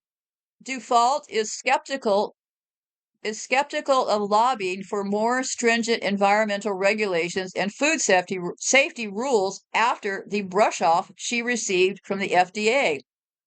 Instead, she calls for us to vote with our consumer dollars by purchasing locally sourced organic foods, minimally processed, and free of additives. Her mission is to make us aware of what we're putting into our mouths. Thus, forewarned, we can protect ourselves and our families. So they say, read this book. I read this book looking for new sources of toxins I might not know about. The chapter on heavy metals was especially useful, containing information on impurity levels of food colors and additives. For example, vitamins and supplements contain titanium dioxide with the allowable impurities of arsenic, lead, and mercury. No wonder the incidence of liver disease related to supplements is increasing. These metals displace zinc from the metal carrier protein methylopin and lead to zinc loss in the body, resulting in inflammation at many sites. Low zinc status has been associated with Alzheimer's, autism, and type 2 diabetes. And that was a comment that I got from her book. I mean, she didn't make the comment. Somebody wrote the comment under her book review. So I innocently started off looking at beech nut foods and Gerber foods, okay? And this is an example of what some of these foods contain. This is from Gerber. Whole grain wheat flour, enriched flour, wheat flour, niacin, reduced iron, thiamine, monotardiate, riboflavin, folic acid, cane sugar, vegetable oils, high oleic sunflower and or canola and or high oleic safflower oil, whey from milk, less than 1% molasses, natural flavors, salt, sunflower lecithin, baking powder, vitamins and minerals, iron, vitamin E, but yet they don't tell you how much of anything, right? So what really got me going was this. Why did I start thinking this was neurological with sugar? I think sugar is giving us neurological diseases, and here's why. I talked recently about I was watching videos of babies eating sugar for the first time. I went back and I watched more of those videos. I swear those videos, I find them so alarming. I can't even describe to you how badly I feel for those poor babies. And here's what it's doing. The babies don't want that ice cream to start with, right? They shove it toward their mouth, and the baby, you can see the baby sitting there thinking, and then the baby actually starts shaking all over like they're in tremors, right? And that's why I started thinking neurological. Does sugar give us neurological disorders? I think this is all coming from sugar. So I'll put a couple more clips. I encourage you to look at those babies. And so I asked ChatGPT, I said, I watch these babies, and when they eat this sugar, they seem to go into some sort of spasms and stuff. And they said, yes, in large part, when babies or anyone tastes sugar, especially for the first time, several things happen. And remember, too, when they're getting these releases and stuff, and people are standing around going, oh, look, ha, ha, ha, clap for the baby, clap, clap, clap, clap, the baby's eating the candy. Oh, look, the baby's eating the candy. Well, what you do is you positively reaffirm that child that every time they eat some of that candy, they're going to get affection, right? That's why they call it a sweet treat. Have you ever tried to turn down sugar around people? What's wrong with you? It's just one sweet treat. They have packaged it so that if you don't want sugar, you're some lunatic, right? So when they try it for the first time, they get a dopamine release. Sugar triggers the brain's reward system, especially the mesolimbic dopamine pathway, the same system involved in responses to addictive drugs. This creates a strong feeling of pleasure or excitement. Watch those babies. They literally, I thought they were having some sort of seizures at first. Sensory overload. Babies' taste buds and neural processing systems are still developing. A sudden, intense sweetness can produce a kind of startle response. The facial expression, eye widening, or limbs flailing, you see, are similar to other primitive reflexes like the moral reflex. So, facial motor response. Neurologists and developmental psychologists have documented how infants have very expressive facial reactions to taste. Charles Darwin even noted in his 1872 book, The Expression of the Emotions of Man and Animals. Sweet tastes produce smiles. Bitter ones produce grimaces. So then I wanted to know, well, has this been studied? Do they know this? Yes, of course they have. Researchers like Dr. Julie Manella and others at the Manelli Chemical Senses Center have studied infant taste responses for decades. They found that newborns have an innate preference for sweetness, which likely has evolutionary roots. Sweet things tend to be calorie rich and non toxic in nature.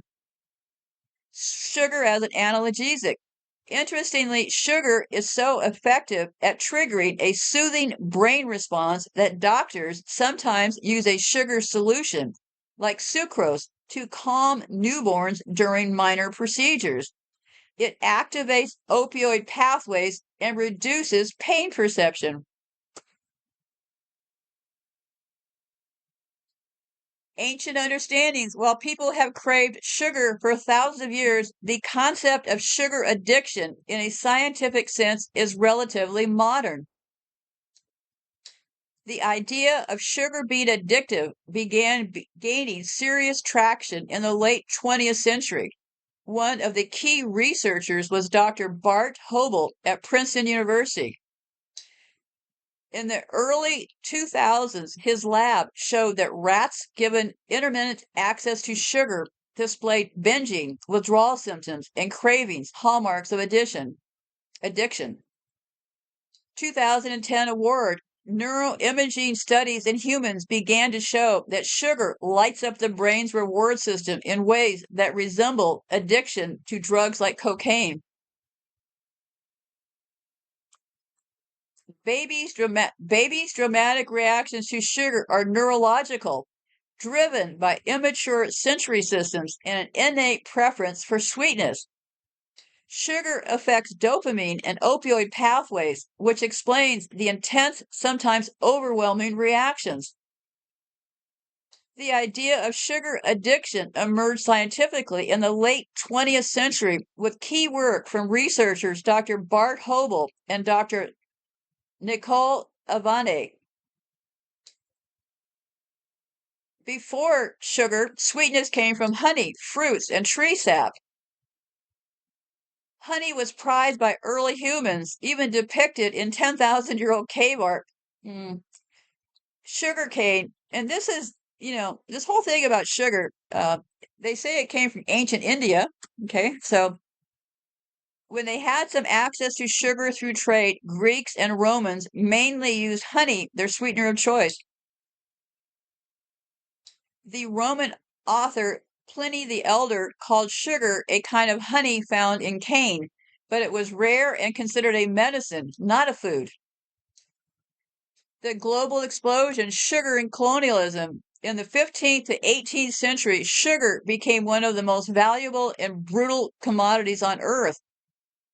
As European powers colonized the Americas, they established massive sugar plantations in the Caribbean and South America. These plantations were fueled by the transatlantic slave trade, where millions of Africans were forcibly brought to work in inhumane conditions. Sugar made fortunes for empires and built deep inequities that still echo today. By the 19th century, what's that, about the time of the Gilded Age? Sugar was no longer a luxury, but a cheap staple, thanks to industrial processing and the civil cultivation of sugar beets in Europe.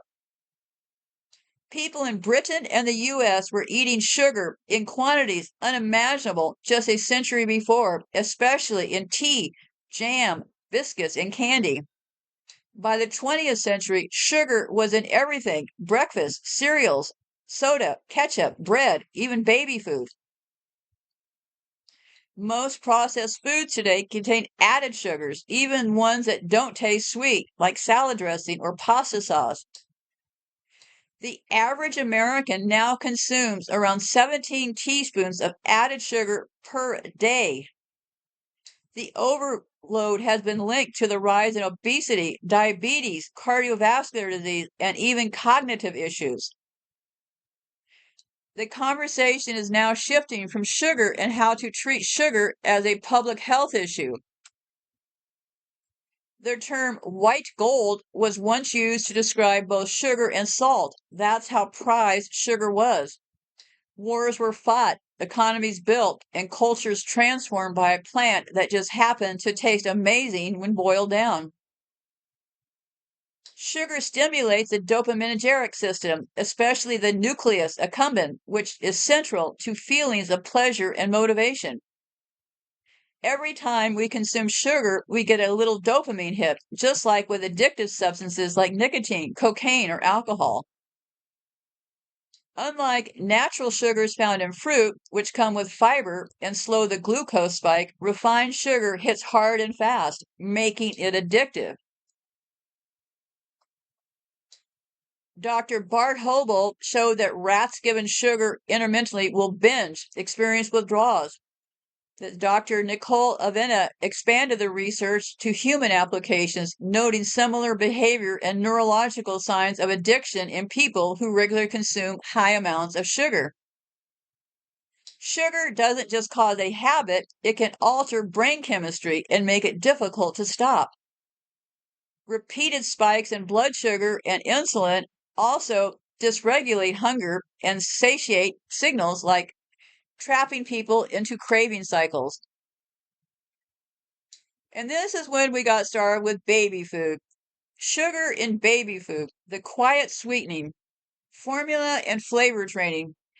In the 1950s to 1970s, as breastfeeding rates declined in favor of formula, many companies began adding corn syrup solids, sucrose, or glucose syrup to infant formulas.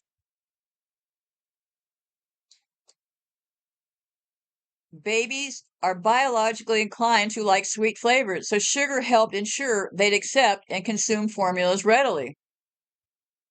Introducing sugar this early may train the brain and taste buds to expect sweeter flavors later in life. Well, of course, that's the result, right? In the US and many countries, processed baby food, especially fruit blends, snacks, cereals, and even vegetable mixtures, are often loaded with added sugars, sometimes hidden as fruit juice concentrate, evaporated cane syrup, maltodextrin, or dextrose. A 2020 study published in Nutrition Journal found that over 70% of commercial toddler foods tested contain added sugars. Who are you going to call? And the AAP now recommend 0 added sugars to children under 2 years old, but many companies still push sugary options. Parents are often unaware of how much sugar is in baby food due to misleading labeling and marketing like all natural or fruit-based. Sugar changes the brain chemistry, especially when introduced early, and has been shown to cause addictive-like behaviors in animals and possibly humans. The baby food industry capitalized on our innate love for sweet taste, possibly setting children up for a lifetime of craving sugar. Early exposure equal early programming. This could mean more sugar dependency, including obesity risk and a taste bias that's hard to unlearn. And then I've always wondered because, they've come up with a couple hundred names for sugars, right? And I had the question, do hidden sugars cause cancer like regular sugars? The short answer is yes, they can have similar effects because hidden sugars are still sugars just under different names and forms.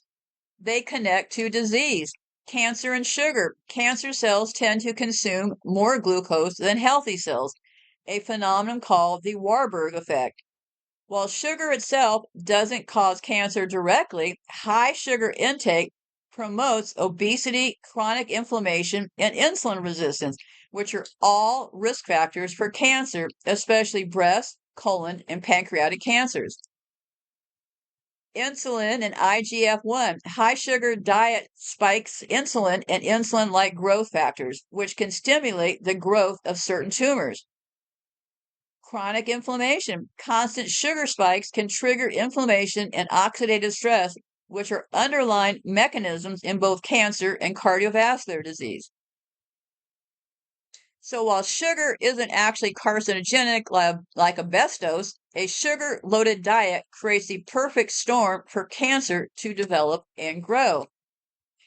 There are over 50 plus names for added sugar on food labels. Companies use them to disguise the total amount of sugar and make the ingredients look cleaner. Common hidden sugars: sucrose, table sugar, glucose, fructose, high fructose corn syrup, maltose, dextrose, lactose. Syrup or natural names: brown rice syrup, agave nectar, cane juice crystals, evaporated cane juice, fruit juice concentrate, honey, maple syrup, molasses.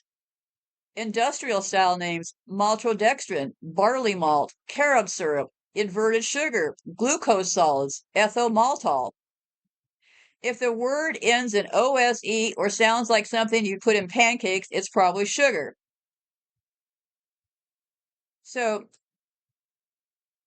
yogurt might look healthy, but a single 6-ounce flavored cup can have cane sugar, fruit juice concentrate, evaporated cane syrup.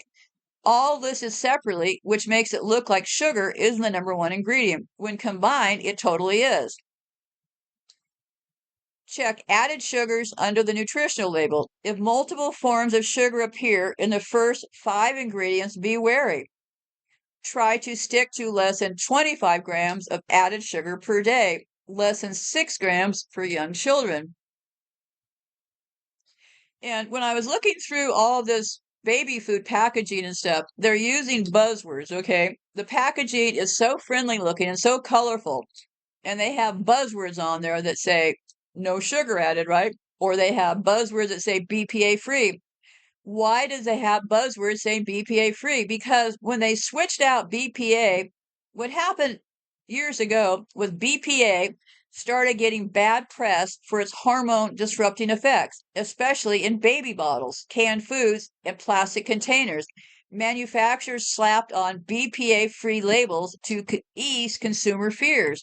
But here's the kicker: the replacement, like BPS and BPF, may be just as bad or even worse. So, what they do is structured similar to BPA. BPS mimics estrogen, crosses the skin barrier. It's found in receipts and plastics, may be more persistent in the body than BPA. BPF also mimics estrogen, disrupts thyroid and reproductive hormones present in many BPA-free products. BPAF, less common, but shown to have even stronger estrogenic activity in lab studies. Studies have found that BPS and BPF can disrupt endocrine function, especially estrogen, testosterone signaling, just like BPA. Some evidence suggests BPS may linger longer in the body, and because it's used in thermal paper receipts, it can be absorbed through the skin. These replacements can impact fetal development, brain development, thyroid function, obesity risk, reproductive health. This is sometimes called regrettable substitution,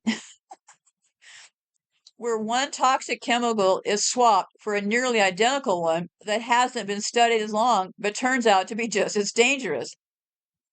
Don't be fooled by BPA free. Check for BPS or BPF in labels or materials. Avoid number 7 plastics, which often contain bispheroids. Look for the recycling code. Don't microwave or wash plastic containers in the dishwasher. Heat breaks down the material faster. I've just stopped using a microwave. I think that's the most sensible thing to use. Stop using your microwave. Limit handling thermal receipts. Use digital receipts when possible. Use glass, stainless steel, or silicone for food storage and drink. I don't believe the silicone is safe, but you do you. But I think glass or stainless steel are for sure safe. I don't know about all these silicone things they've come up with. So they said the illusion of safety. BPA was removed due to clear evidence of hormone disruption, especially dangerous for infants. False security, replacing BPA with chemicals like BPS, BPF, and BPAF, and then slapping on a BPA-free label gives the illusion of a non-toxic product, especially to worried parents. Infants are most vulnerable to endocrine disruptors.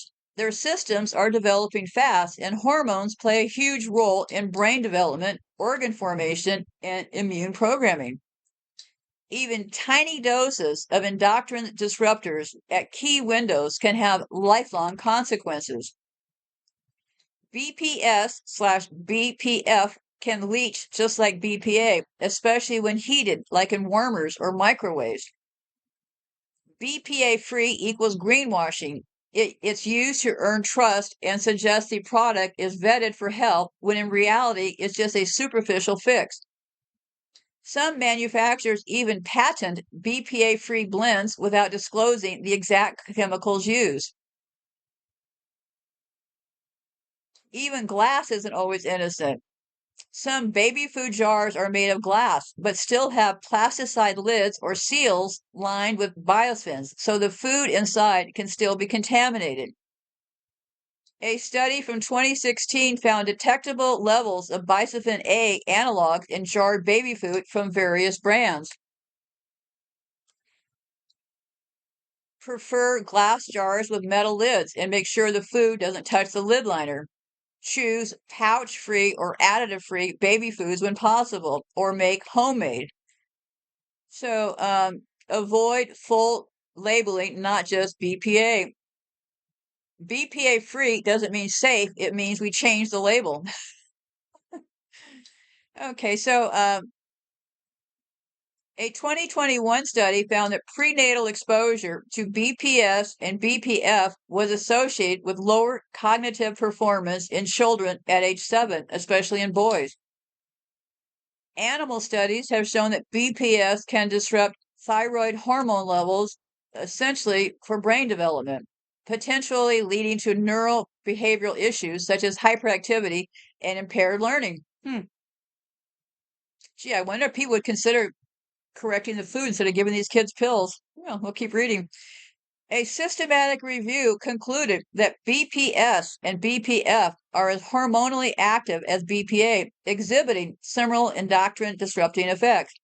Some experimental studies suggest that BPS and BPF may have greater adverse neurobehavioral effects than BPA.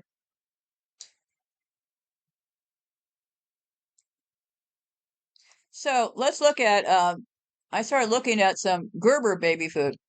So it says, be careful of BPA-free labels. They may still contain BPS or BPF. Use alternatives like glass or stainless steel. Yes. Avoid microwaving food in plastic containers. I think you're better off not microwaving because you're spewing that stuff into the air. But you do you. Limit the thermal paper thing really had me. That's something else, right? Thermal paper is dangerous. Okay. So let's look at baby food for Gerber. What's actually in Gerber's BPA-free packaging? Gerber baby food contains,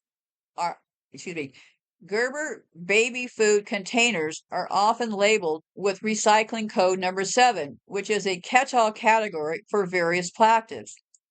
According to Gerber representatives, these containers are made from a combination of polyethylene and polystyrene, and the inner label is polyethylene, sorry, can't say it, which is considered safer, but the outer layer is polystyrene. Gerber asserts that the food does not come into direct contact with the polystyrene layer. However, the polystyrene is known to leach styrene, a possible human carcinogen, especially when heated or exposed to fatty foods. This raises concerns about the overall safety of such packaging materials. While Gerber's containers are BPA-free, there's limited publicly available information about whether they contain BPS or BPF or other similar compounds. So, well, they say to opt for the obvious homemade baby food. Yes, I really I would like to stress that, you don't have to buy a package of Gerber food at the store. You do realize that you're capable of making baby food, right? How do companies get away with not listing packaged chemicals on labels? Here's where this is where the omission parts start, right? Because what they have done is they've carved it out. So the FDA does not require companies to list the chemicals in their packaging because packaging is not part of the food product itself. So even if a chemical like BPS or styrene leaches into the food, it doesn't need to be listed on the label.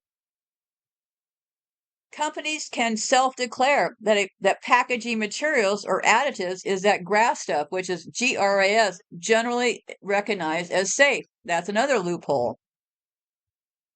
Why is this allowed? Regulatory gaps. Food packaging falls under different regulations than food ingredients. Boy, isn't that convenient? Which makes it easier for companies to sidestep the public's right to know about what's really in their products.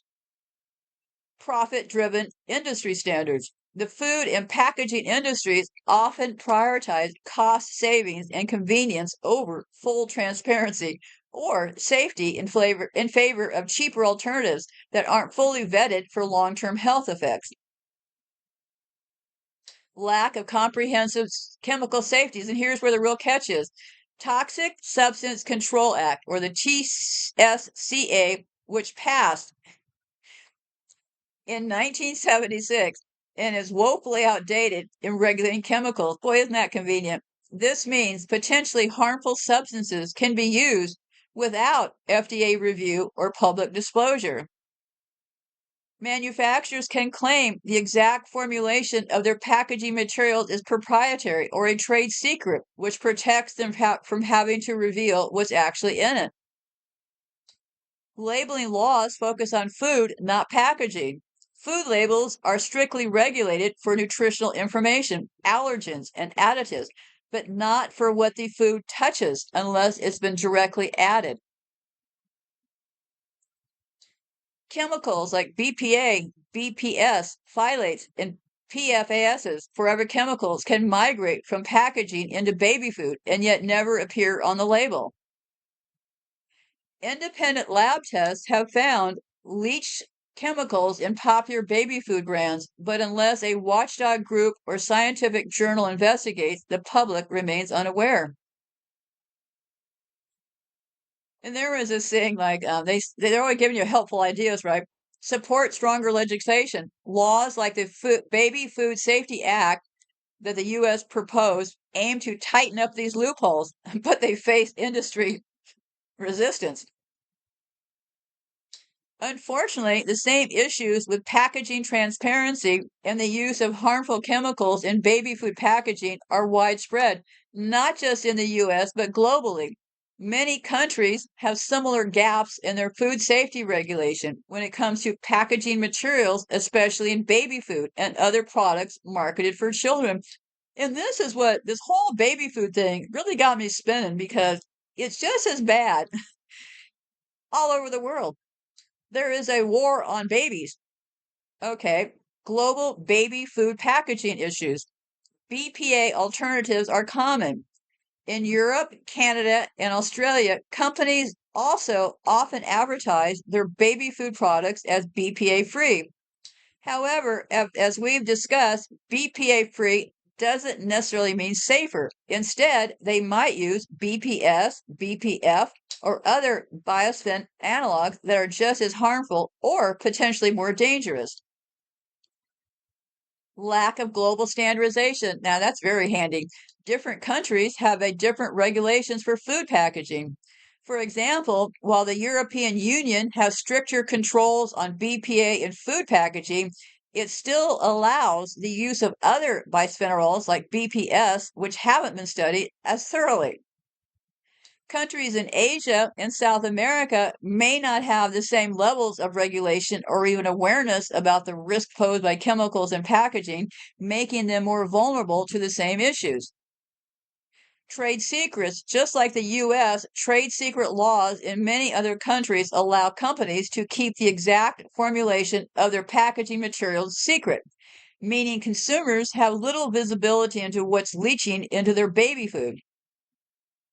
Packaging materials vary by region. While glass packaging is becoming more common in Europe, plastic is still widely used in many parts of the world, particularly in low-income countries, where cost is a huge factor. These plastics may still contain harmful additives.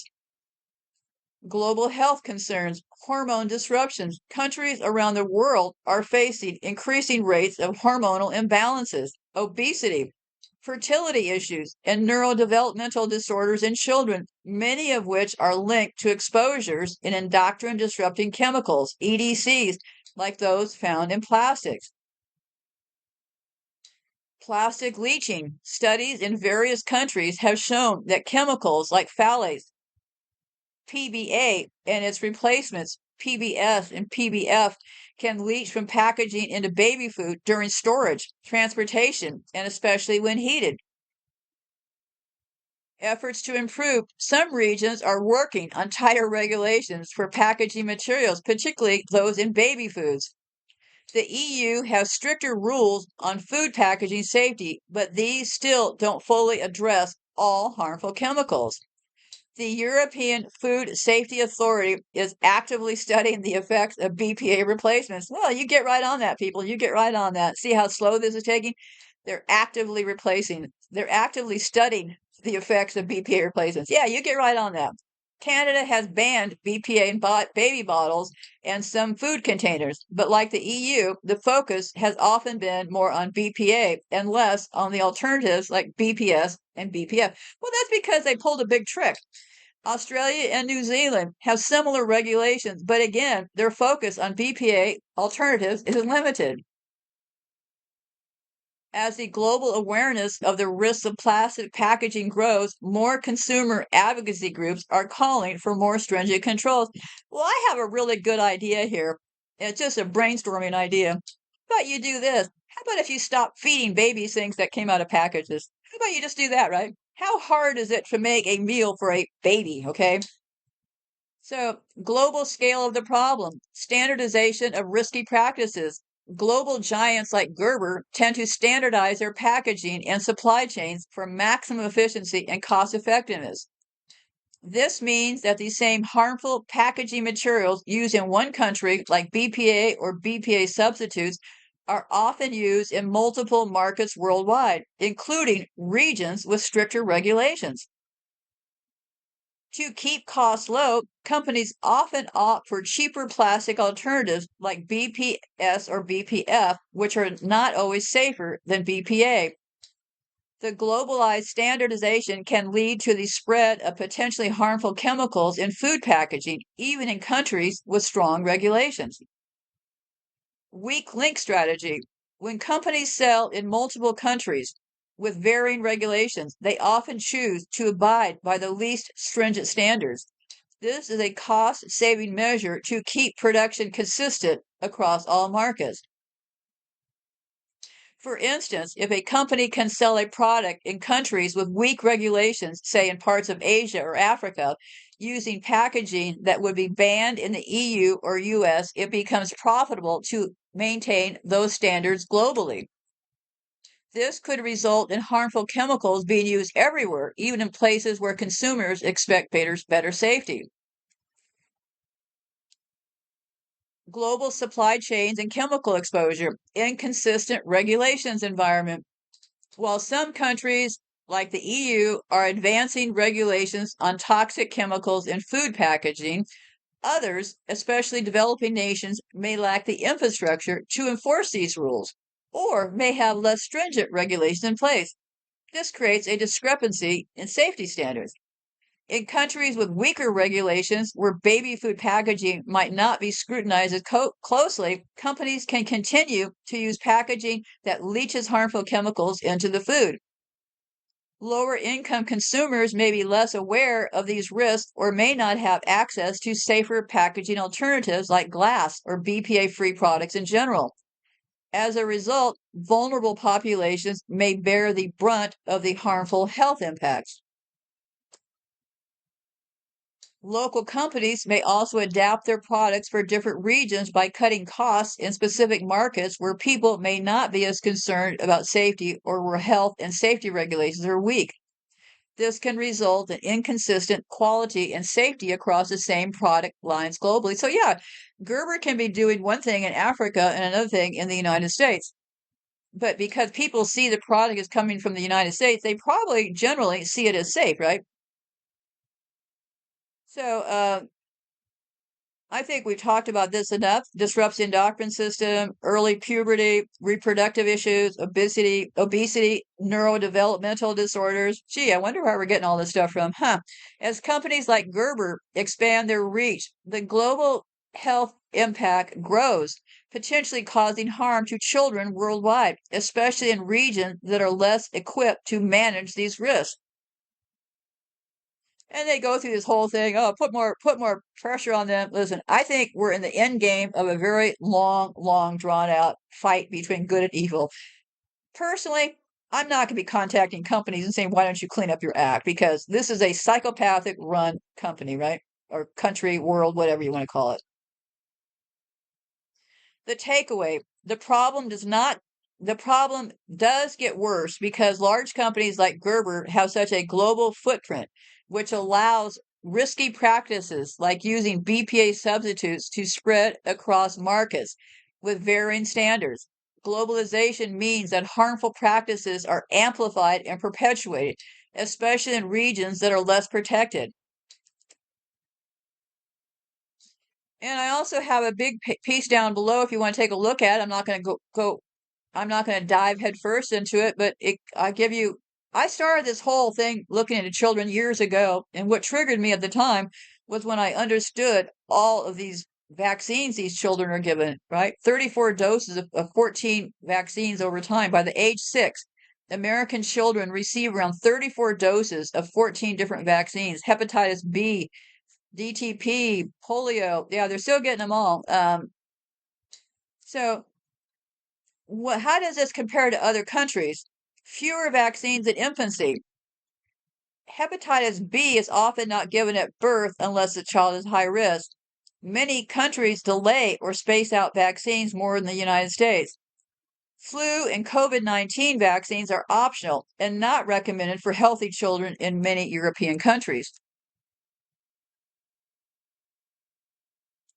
Um, I'm not going to go over all these debates and stuff. Also, why do so many women die in this country? The U.S. has the highest maternal mortality rate among high-income countries. In 2021, the maternal mortality rate in the U.S. was around 32.9 deaths per 100,000 live births, compared to Germany. They have 3.6 per 100,000. UK has 6.5 per 100,000. France has 8.7 per 100,000. Black women, excuse me, so the U.S. has 32 per 100,000 live births. That's quite a big difference between 3.6 in Germany, that the U.S. has 32.9 deaths of women per 100,000 births. Black women in the U.S. are particularly at risk, with maternal death rates at 2 to 3 times higher than white women. The U.S. has one of the worst infant mortality rates among wealthy nations. Rate of death in the U.S. is about 5.4 infant deaths per about 1,000 life births. So it's 5.4 infant deaths per 1,000, okay? Finland has 1.8. Japan has 1.7. Cuba has 4.3.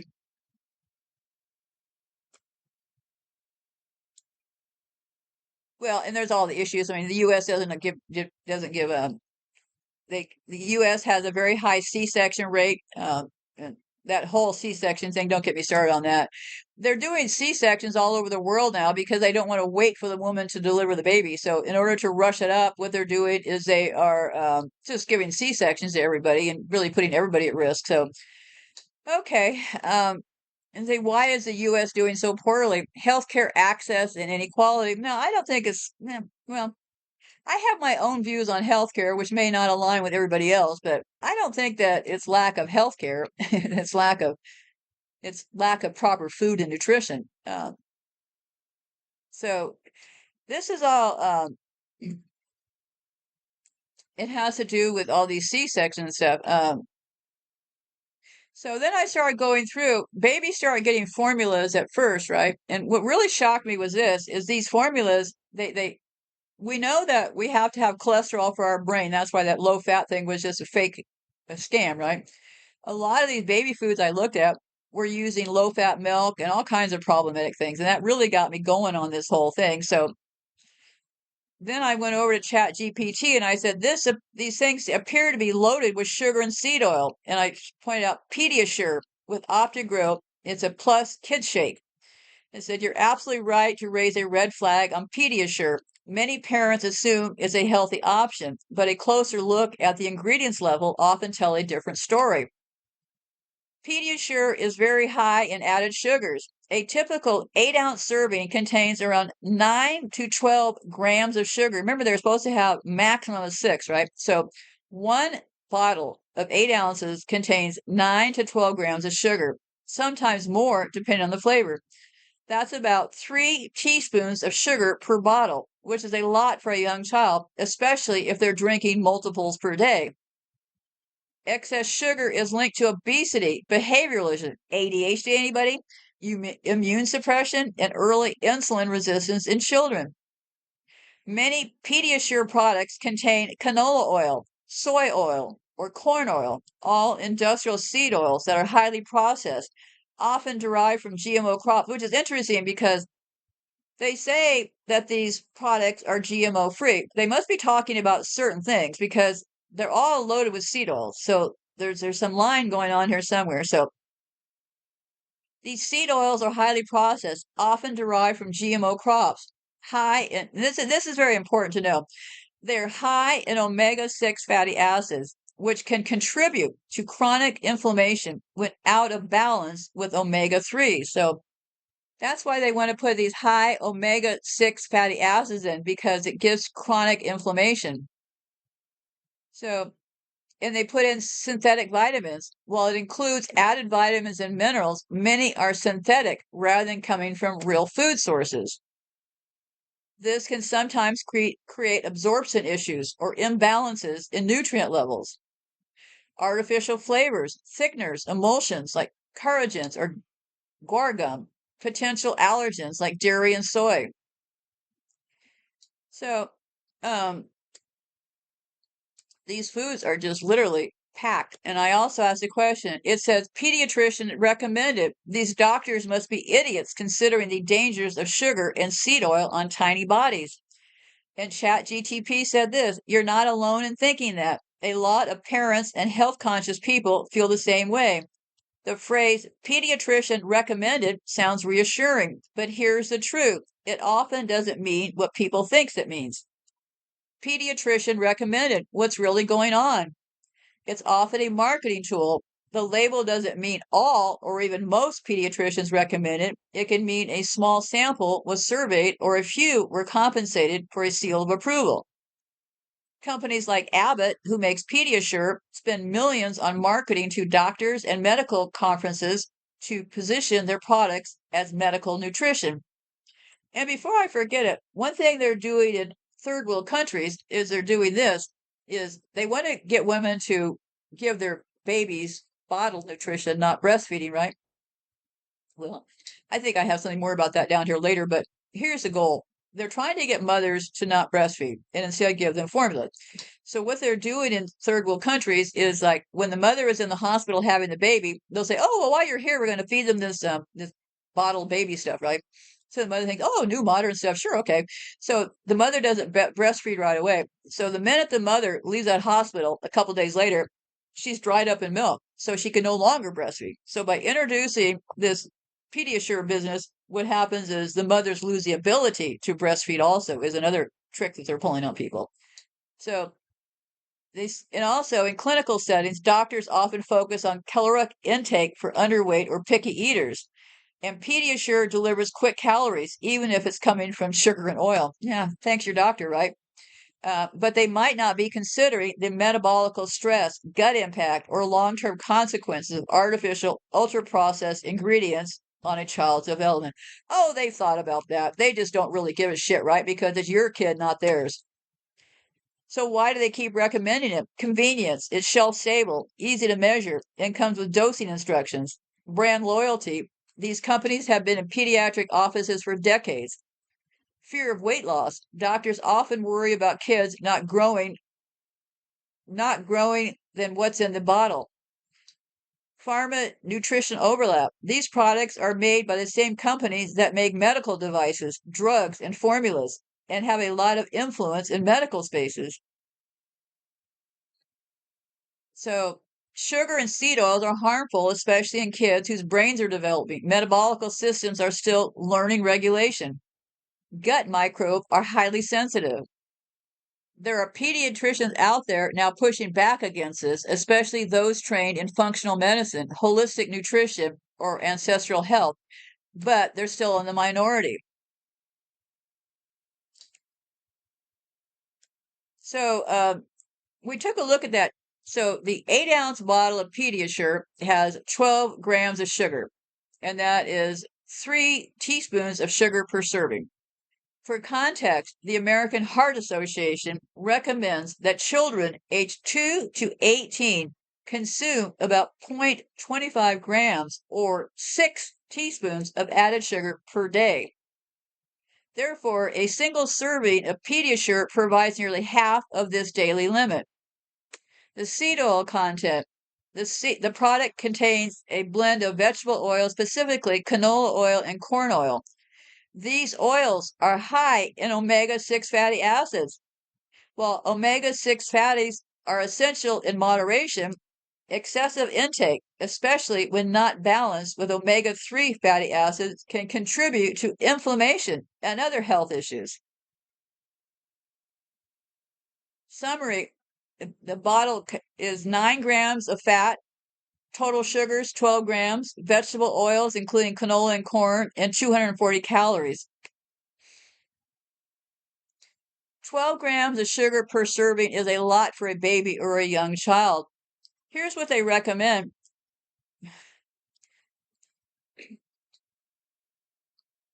Recommended sugar intake for 0 to 12 months, 0 grams of added sugar. Reason: babies' bodies are still developing, and their taste preference, gut microbe, and insulin sensitivity are highly impressionable. Really, you think so? Sources: the American Heart Association. Who are you going to call? And the CDC all recommend no added sugars for babies under 1. Well, that wasn't the impression I got, but anyways, toddlers 1 to 2 years old. Recommended added sugar less than 25 grams, 6 teaspoons per day. So that's 1 to 2 years old. But many pediatric nutritionalists suggest keeping it closer to under 10 grams per day.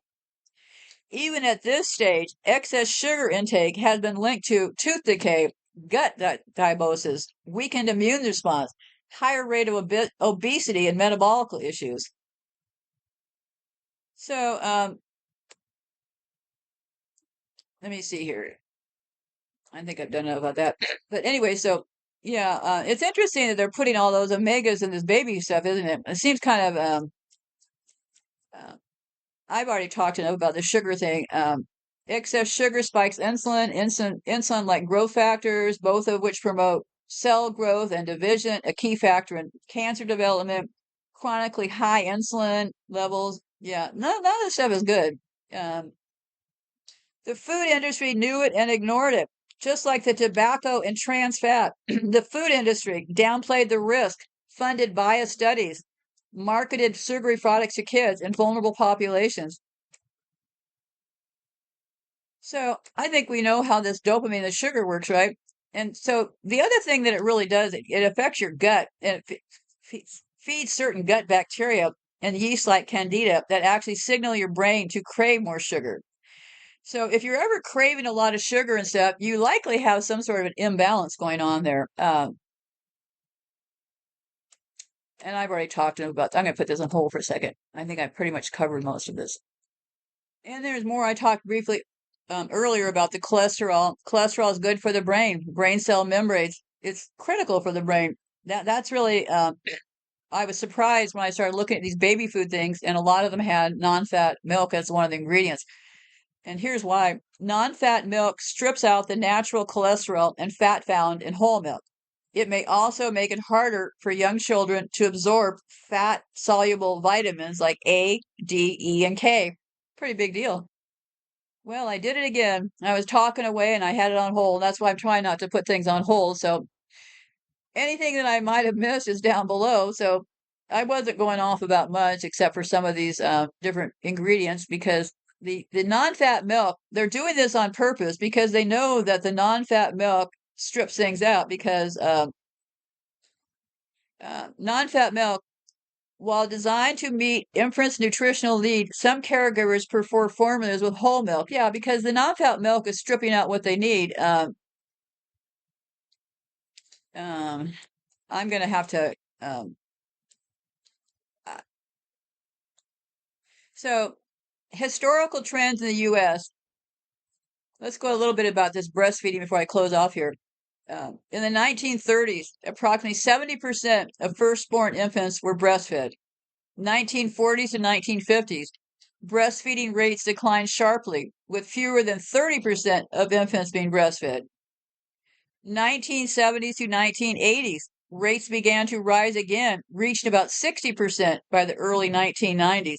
And also, what's missing in this thing, which I noticed, is this. They don't say that 60% of babies were being breastfed by the 1990s, but they don't say for how long. Like, they could have skewed this study, right? So maybe only 30% of the mothers, if they really looked at it, went the full term of the child, right? You see what I'm saying? There could be some discrepancy here. And then 1993 to 2005, the percentage of infants ever breastfed increased from 60% to 77%. So they say, but they say 2019, approximately 84% of infants initiated breastfeeding. So what does that mean? I don't know. At any breastfeeding at birth, let me see. Yeah, I don't know. There's some discrepancies here that I don't know what they are, but I think there's something tricky missing here. Because in 2018, 41% of infants worldwide were exclusively breastfed for the first 6 months. These numbers are pretty low. 2022 global was 48%. But yet they're claiming the US is 60%. That doesn't make any sense at all. The decline in breastfeeding rates, especially in the mid 20th century, can be attributed to several societal, economic, and cultural factors. The rise of infant formula. Yeah, there you go. 1950 to 1970. The invention and promotion of infant formula in the 1950s and 60s contributed to the decline in breastfeeding. Formula companies heavily marketed their products as an easy, convenient, and scientifically alternative to breastfeeding. Medical endorsement. Many doctors and healthcare professionals in the mid 20th century promoted formula as superior to breastfeeding, often recommending it for convenience or in cases where mothers were unable to breastfeed. Changing roles of women, the women's liberation movement, and the increasing participation of women in the workforce. They only wanted women to go into the workforce because they wanted an extra tax thing. They didn't give a shit if you handed your kids off to any kind of degenerate person to raise them as long as you were in that office making those tax dollars. They wanted you to think, oh, it's modern, it's convenient. And now the kids are making fun. They're saying, oh, trad wives, traditional wives that actually stay at home. That is such an old-fashioned idea. Really? What is so wrong? You had those children. What is so wrong with taking care of them? I can't even imagine just dropping a little tiny baby off with essentially a stranger. So yeah, I think this whole breastfeeding thing became a thing to get women to stop breastfeeding, seeing it as normal and all that kind of stuff. So yeah, and then you got them talking to the authorities saying, and let me see. Let me close off with this: sugar in baby foods and formula. Infant sugar consumption. Babies' bodies are not designed to handle the high sugar load found in many commercial formulas and baby food products. Excessive sugar intake during the early stages of life contribute to insulin resistance, obesity, and type 2 diabetes later in life. Addiction, yeah. Impact on the gut health. Everybody's always talking about take probiotics, do this, do that. How about if you just eat a regular diet, right? And it's a seed oils, omega-6 fatty acid seed oils, like canola. So just keep in mind when you see the word omega-6, that is not good. That means canola, soy, sunflower, corn oils. They're high in omega-6 fatty oils. So look at that. I used to have them confused because everybody's talking about, oh, omegas, take the omegas. Well, actually, you shouldn't be taking all the omegas. So And I've already covered enough of this, the brain development, the gut health. And what can be done? Well, I don't know. I think you better just sit down and figure out how to cook baby food, right? Um, so I think I've got enough here. I'm going to try to put this on hold for a second. Hope I don't forget. But yeah, I got enough going on here that I'm going to be closing off this file now. Give me one more second to scan down here. I don't want to not. I've gone over all of this. Everything is the very top part. The one you want to watch for is Nestle. Also, Nestle is active in over 190 countries and produces a wide variety of products, including baby foods, infant formula, health drinks, snacks, bottled water, cereals, and pet food. Some of its well-known brands for infants are this: Nan, N-A-N, Gerber, Nestle Baby, Nestle Nutrition, Nestle infant formula marketing practices. In the 1970s, Nestle came under intense scrutiny for its aggressive marketing of infant formula in developing countries, where mothers were encouraged to replace breastfeeding with formula. This was problematic because many of these mothers were not able to access clean water to mix the formula safely, leading to widespread health problems, including malnutrition and death. Nestle's marketing promoted formulas as a modern, superior alternative to breastfeeding, even though breastfeeding provides essential antibodies, immune protection, and nutrients that infant formulas never can replicate. Nestle's promotional tactics included giving free samples of formula to hospitals and clinics in low-income regions, convincing doctors to recommend formula instead of breastfeeding. The International Code of Marketing of Breast Milk Substitutes, in response to the backlash, the who you going to call developed the International Code of Marketing of Breast Milk Substitutes in 1981 to regulate the promotion of infant formula and ensure it doesn't undermine breastfeeding. I wonder how that's going. Who has time to check, right? Nestle, however, has faced criticism for violating this code, particularly in developing countries, where their marketing strategies often ignore the code by targeting vulnerable mothers with misleading information or misleading advertising.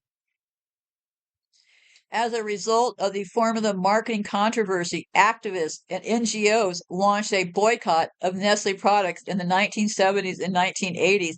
I think they all should be boycotted right this second. The boycott was focused on Nestle's infant products sales practices, urging customers worldwide to stop buying Nestle products, to pressure the company to change its policies.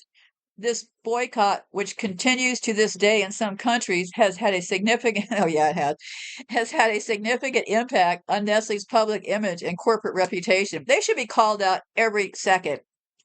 In recent years, Nestle's infant formula products have faced additional scrutiny due to the ingredients used in their formulas, especially the use of sugar and seed oils like palm oil, soybean oil, sunflower oil. Sugar in formula, Nestle uses glucose syrup solids, corn syrup solids, and other sugars in its formulas, which can contribute to excessive sugar intake in infants. Formula companies, including Nestle, often use added sugars to make the formula more palatable for babies, but the use of added sugar can potentially lead to overfeeding and early childhood obesity. Yeah, because it tastes so good, they want to keep eating more, right?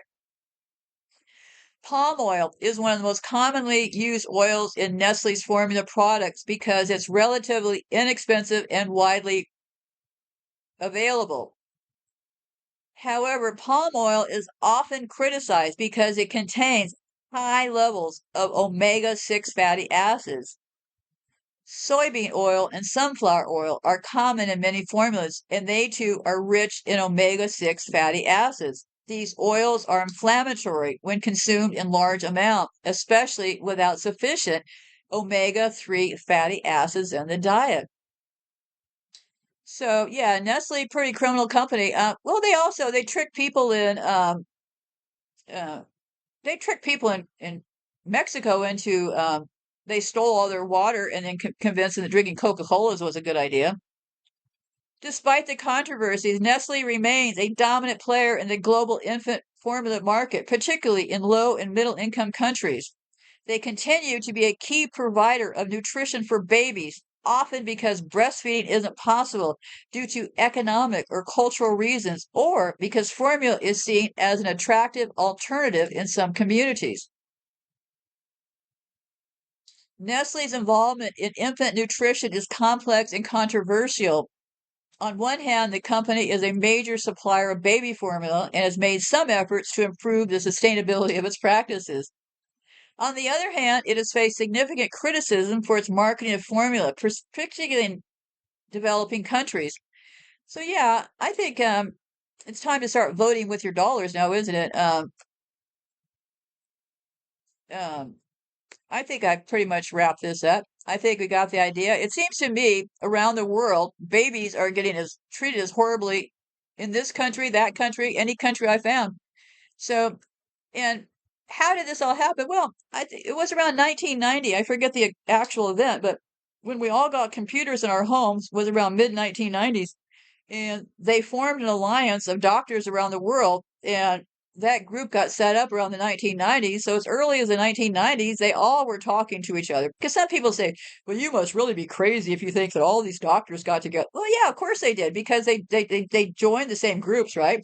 So if you're a doctor, you're going to doctors' meetings and stuff, and they're feeding you all this stuff. So they became more formalized in the 1990s when they had the internet. So yeah, they all started getting the same information. And all those lovely institutions, those colleges and stuff. Even Dr. Seyfried said when he goes out and gives talks to these colleges about sugar and cancer and stuff, he said himself, they sit there and look dumbfounded because they do not know. They're not teaching them this stuff.